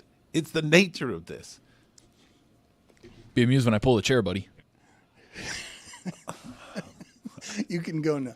I'm pulling your chair. You didn't like the chair. You said it was too small. You try to post him up, and he would just move. Good seeing you. Thank you. Thank you for all your help and all of your care. Investigation did bear out that was indeed Fireball. Wow. And Fireball. Also, Tony, it looks like Meech literally ran away from the grind. Can we please talk about what just happened at Tennessee? Because this is the natural Tennessee football. This is the natural ascension of what's going to happen with the chaos of paying for players. Nico, I'm going to leave you now. What's his name? Iyama Leaba. Okay, so it's not I'm going to leave you. Okay, because he's leaving Tennessee. Now, we talked to Leonard Hamilton about this. He had players boycott on him. Where else has this happened? Where somebody thinks they're worth $4 million, but the school doesn't feel like they're worth $4 million, and now the portal has largely dried up, and he's going to have trouble getting whatever money he thinks he has earned from another school. 11 of his 19 touchdown passes last season were against UTEP, Vanderbilt, and Chattanooga. So he only had 8 touchdown passes in the big games that Tennessee was playing. What do you guys make of the details of the business of this? I think the whole thing is honestly kind of sad. I feel bad that people are going to now, like Tennessee fans especially, are going to be really angry with him and blame him for this. And I also understand why you would if you were a fan, because this is someone that Tennessee went to bat for. They obviously spent a lot of money on his recruitment and paying this NIL deal, which, of course, we don't have any of the contract deals in front of us. So we're just going off of what a lot of the reporting is saying about the details of the number and how much he was owed this year and how much he was asking for, et cetera, et cetera. But the fact that a quarterback who took a team to the playoffs, obviously with a lot of help, with a great running back, good coaches, a great defense, would ask for more money and basically not have any leverage to get what he was asking for because of some of the underperformance issues like you mentioned, Dan, and then would just leave and enter the spring portal, which really, really limits your options because a lot of teams already have allocated money for who their quarterback's going to be next fall. A lot of administrators are operating under the fact that the House settlement's going to come through and they're going to have this $20 million cap, soft cap, or maybe it's a hard cap. We don't really know. There's an NIL clearinghouse that we don't have details on, but they're operating under the auspices that, like, we already have decided this is who our quarterback is and we've set aside money for him. And to have to all of a sudden be interested or maybe be interested in Nico and $4 million is what he's asking for this late in the game, like, it's going to be hard for him to find a spot. That being said, it could end up working out for him. He could end up finding a place to play. He could end up getting more money than he would have made at Tennessee. And financially, maybe it works out. I just think that the whole thing is kind of sad. And instead of being mad at him and maybe some bad advice that he could be getting, I think like this is one of the reasons why 5 years ago, 10 years ago, 15 years ago, when all of this stuff was arising as an issue in college football, the NCAA sat on their hands and they didn't really try to come to any sort of conclusion, proactive conclusion about how to prevent things like this from happening. And so here we are with a 20-year-old who's made a really, drastic decision early in his career that's going to stick with him for the rest of his life and certainly change the trajectory of his career and a lot of the careers of his former teammates, his former head coach, his future head coach, and et cetera. So it's just a really strange and kind of crappy situation. When Josh Heupel says no one is bigger than the team, and he puts his foot down on you can leave starting quarterback of playoff team, he's doing it because he's not that good, right? He wouldn't be putting his foot down if that was Cam Ward, right? No, I think he's putting his foot down because he just has to at that point because Nico was engaging in a holdout at that point. Mario Cristobal spoke about this, was asked, a lot of coaches are going to be asked about this, like, what would you do if this situation's like they have to go? You can't establish that precedent. But what if it's Cam Ward, though? No, I think it's a good question, Dan. Like, I don't know for sure if they would have let him walk away if he was if he played an outrageously great season last year and they can't afford to see him go, quite literally, because it's going to set them back in a year where they thought they were going to be better and make a playoff and make all the millions of dollars that comes along with it. I don't know if we can answer that, but I think this is, if you're talking about it from a leverage standpoint, he certainly would have had more leverage had he played to the level that I think was expected of him before the season started. But that's just something we'll never know. But can we try to answer it, though? Because Heupel's making a big show of, like, this is happening throughout sports now. It just happened to champion Michael Malone. Like, we're giving money and power to people not old enough to be trusted with it. And what ends up happening if they don't care about either your program or your system is something like this, where Josh Heupel can now be like, I showed him, and I'm like, well, he's not that good. Like, that wasn't an actual test for you. Like, I know you don't want the discomfort of your starting quarterback leaving, but if you think you can get a better one for that money, that's what the game is now. The game is doing the measurements on value as the coach. The game's not puffing out your chest and no one's bigger than the team. Yeah, given what they had invested in this player and what his ceiling is, remember, he's still very young in his development, that they're not happy about this. But so I don't think it's like I'm making an example about a guy that didn't yet live up to expectations. I kind of think that he did. He's progressing fine. We all thought he would be a little bit better. We thought but that he's that 20, offense, yeah. We thought that offense would look closer to what it looked like at the start of the season by the end of it, and that wasn't necessarily the case. But he's and very also, young. yeah, worth mentioning, a lot of drops. Like his adjusted completion percentage is like 72%, something like that. And the drop rate was higher than like a lot of other top teams. But yes, like this, it's certainly not his best games against Georgia, certainly Ohio State, and the teams that you would have liked to see him play well against. Yeah, are there upgrades potentially available around the nation? I don't know. When you talk about availability, it is just going to be funny when they no doubt get in the weeds and talk to people that perhaps won't even enter the portal, right? And they're going to play a pretty dirty game in trying to upgrade at that position too. But I understand why Josh Heupel said this. Mario Cristobal's direct quote was, I don't care if it's the best player in the nation. You can't have this going on. Now, he might have figured that out from our experience with Tyler Van Dyke a couple of years ago, where this popped up during a spring window and Tyler Van Dyke wasn't really in the portal, but was invoking some of these things like he may look to go elsewhere. Miami did indeed bring him back. Look, there's a lot of people that flirt with this, that leverage their NIL collectives that you never hear about entering the portal. I would say the vast majority of people that have NIL deals leverage situations that they're technically not allowed to because they're not in the portal yet. It's the threat of going into the portal. And to Jess's earlier point, they still don't have this settlement. Many people, if I'm representing a student athlete that can command big NIL money, I would say this might be our last chance to fully max out here on a market that is still pretty wild and unsettled. Before rev share comes in and before people get started being slotted into cap spots, you may want to go out there and maximize your leverage while you still can. I'm a little worried about Jessica. I'm loath to admit this publicly, but I think she's addicted to scratch-offs. I had a wild weekend, okay? So I had a bunch of singles that I found in my nightstand. Hell yeah. Like $30, probably from the fine bucket, probably from when I won the fine bucket. And I was like, what am I going to do with like 30 singles? I don't know. I don't use cash that much.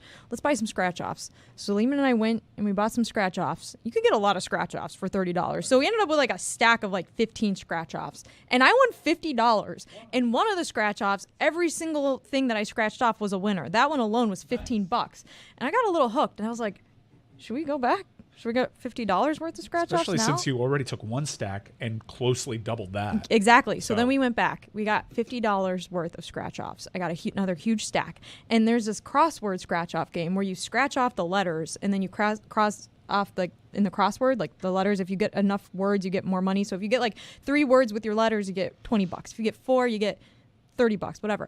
I got 4 words. So I won $30 just on that ticket alone. And then I did like 10 Monopoly scratch-offs and I won another $27. So I ended up with $47 now.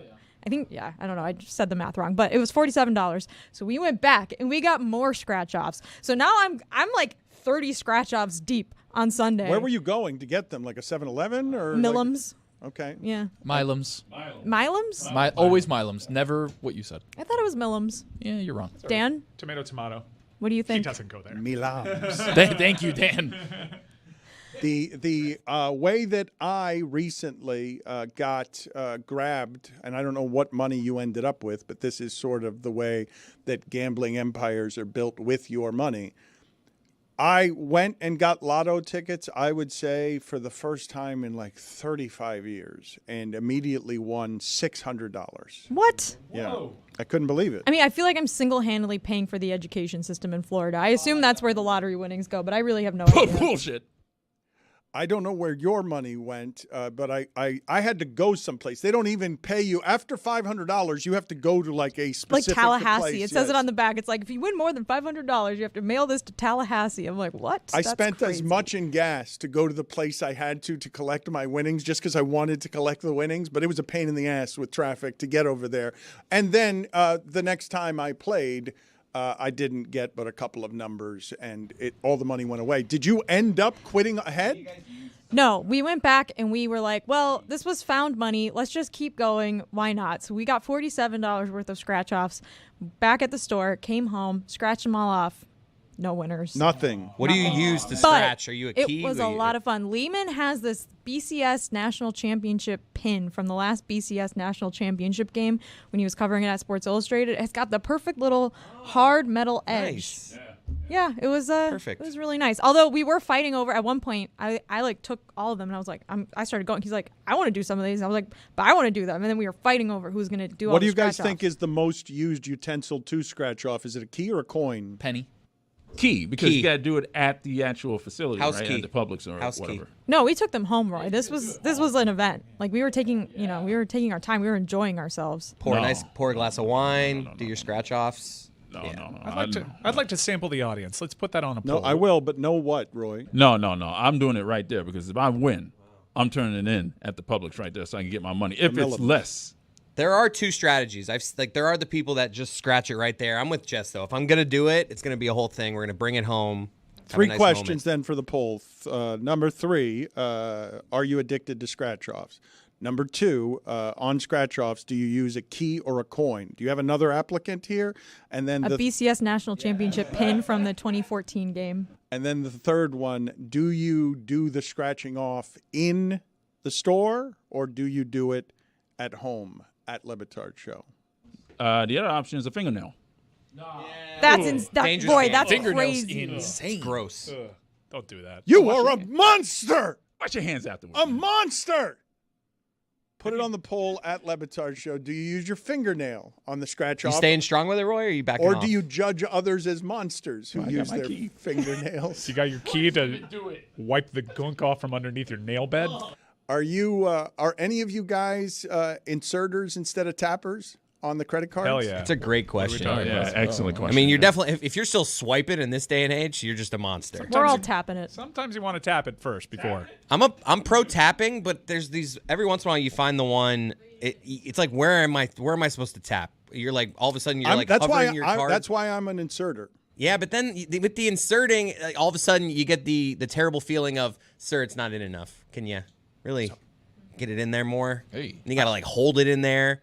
It's just, it's more of a dangerous game, the inserting. I'm a tapper. So I saw this news story on a local news channel about those credit card readers, specifically at gas stations, that if you insert your card, anytime I go to a gas station now, I fiddle with the credit card reader a little bit. And one time I found one of the fake ones that was there to scan the card. It just so happens I go to a gas station that the scanner wasn't working because I'd much rather tap. So you had to insert. So at that one, I would always play with it. And one time, one of those fake contraptions that was stealing people's identities fell off. I'm like, oh my God, I'm glad I watched that. What are we looking for with the rattle? Like when you say you shake If it comes off, it shouldn't come off. Like it was overlaid over the proper credit card reader. And I shook it, and the plastic part just came off. It's a credit card skimmer that pulled it. I'm like, that shouldn't be allowed. Thank you, PSA. It isn't. It's not. I think that most of you might think, and it would be a reasonable assumption to make, that I am an inserter just because I'm old and because the credit card gets inserted someplace. The reason that I am an inserter is because I am so tired of the number of times that the tap is inefficient or not working, and I just want to avoid the inefficiency. You're like, am I doing this right? Where do I hover? Where do I put this? The inserter always works. The tapper works. I don't know what percentage of the time, but for me, it's not very often. I hear you. But for me, like, it's also way more sanitary. So I always like to try, like, give it a wave once or twice. But when I'm inserting, I'm like now I'm just staring at this thing, waiting for the words "remove card" to pop up. It's like it's just such a stressful thing. Whereas with the tapping, you see the little lights go across it that light up. You're like, all right, I'm nailing this. Yeah, but the sanitation and the security that comes with tapping, for me, just outweighs the negatives, even if it's not working What's properly. the sanitation of inserting? I'm with you, Dan. There's nothing better than At a good gas when station? you insert that thing right though. If there's nothing better, like in terms of just feeling you get. I disagree. There are other insertions that are feeling better than that one. I don't know why you would say that that's the greatest of all of the feelings. No, I'm saying in the paying world, there's no better feeling in the paying world than when you insert that thing right and you feel that back wall. I would say that one of the things that's happening here, surely you guys have noticed this with self-checkout. I'm going to go talk to Amici. See you later. I don't know what it is that you guys see with self-checkout, and I don't know. I've told you a number of times that I am in the line at the grocery store with other people, and I'm looking at the line for cashiers, and everyone's older than me. I'm the youngest person because most young people are now self-checking out. But I will tell you that just about every damn time I self-check out, I have to go get somebody to help me because these three things didn't scan correctly. This barcode didn't work correctly. We're at a point in the technology. This happened with cell phones, right? Before cell phone towers were everywhere, people became addicted to using cell phones in their car, and therefore there were some inefficiencies in how the cell phone worked because the technology was not yet in the place where it needed to be so that you can make a proper phone call that connects every time. It would be hit or miss. I feel like we're in this place in a lot of places with technology. Do I have it wrong as it regards self-checkout? Because this is another place where I stand in line and I feel old in the line I'm standing in, but it's not because I'm old. It's because I don't trust the machinery over there to be as efficient as a human being. I'm with you. It's rarely efficient. It demands I put it in a bag. It's like, no, I'd like to carry these two items out of the store. It's like, please put it in the bag. You can't scan your next item until it's in there. It's like, no, I'm just holding it. Okay? You don't tell me where I'm putting it. If I have enough items that I need a bag, I'll put it in the bag. The issue is that the person who's doing the checkout at the grocery store is usually old too. And like, I need to go. Like, I'll scan these 17 items quicker than you can scan the 3 items and then another 3 items and then Dan's 16 items that he's got to get celery. Oh, where's the barcode on the celery? I don't know where the celery is. All you got to do is tap the thing. You type in celery. Celery. Oh, it's 13 cents a pound. Perfect. Boom. All right, next. There are people that know what they're doing and there are people that don't. Like, there's nothing better. That's in life. When you get the person that the person they're walking up to the thing, boom, boom, you're good to go. Like, and then you get the person that every once in a while where it's like, this is going to take 9 months. Okay, I don't know if Tony is right about this. Put it on the poll, please, at Le Batard Show. Is the cashier always old? because I don't think that what he's saying is true there. They could either be really old or really young. Like a high school job, too. Well, they're not good jobs. This is one of the things that I find fascinating about what's happening right now with tariffs. I simply don't understand why all of America isn't self-aware enough to know that Americans in general are too lazy to do these jobs that nobody in America wants to do, that they're willing to do more cheaply overseas because Americans do not want to do these jobs because these jobs suck and they do not pay enough. There was an excerpt I read from a person that was in Donald Trump's previous administration that tried to repeatedly, because every time they would talk about jobs, Donald Trump has a perspective when it comes to manufacturing, that Americans want to work in factories, that there is some dignity in this, and it's like an America of a bygone age. And he would pull all the data and tell them every time, nobody wants to work in factories. People are more likely to up and quit their job if it's at a factory more than any other industry. But there is a general disconnect, and it's not just Donald Trump, because you may think that that's coded. I actually saw a study in which Americans think, Americans would be better off if more people worked in manufacturing. 80% of Americans agreed with this study. I would be better off if I worked in a factory. Only 25% of Americans agreed. This is one of the things that's happening, and I've seen this in Florida, right? When storms come and take away entire cities. If you kick all of the migrants and all of the workers out of Florida who rebuild, we will have no one to rebuild it. It just won't. It will not get rebuilt by Americans willing to do these shitty jobs. Oh, but that's why we have exemptions now.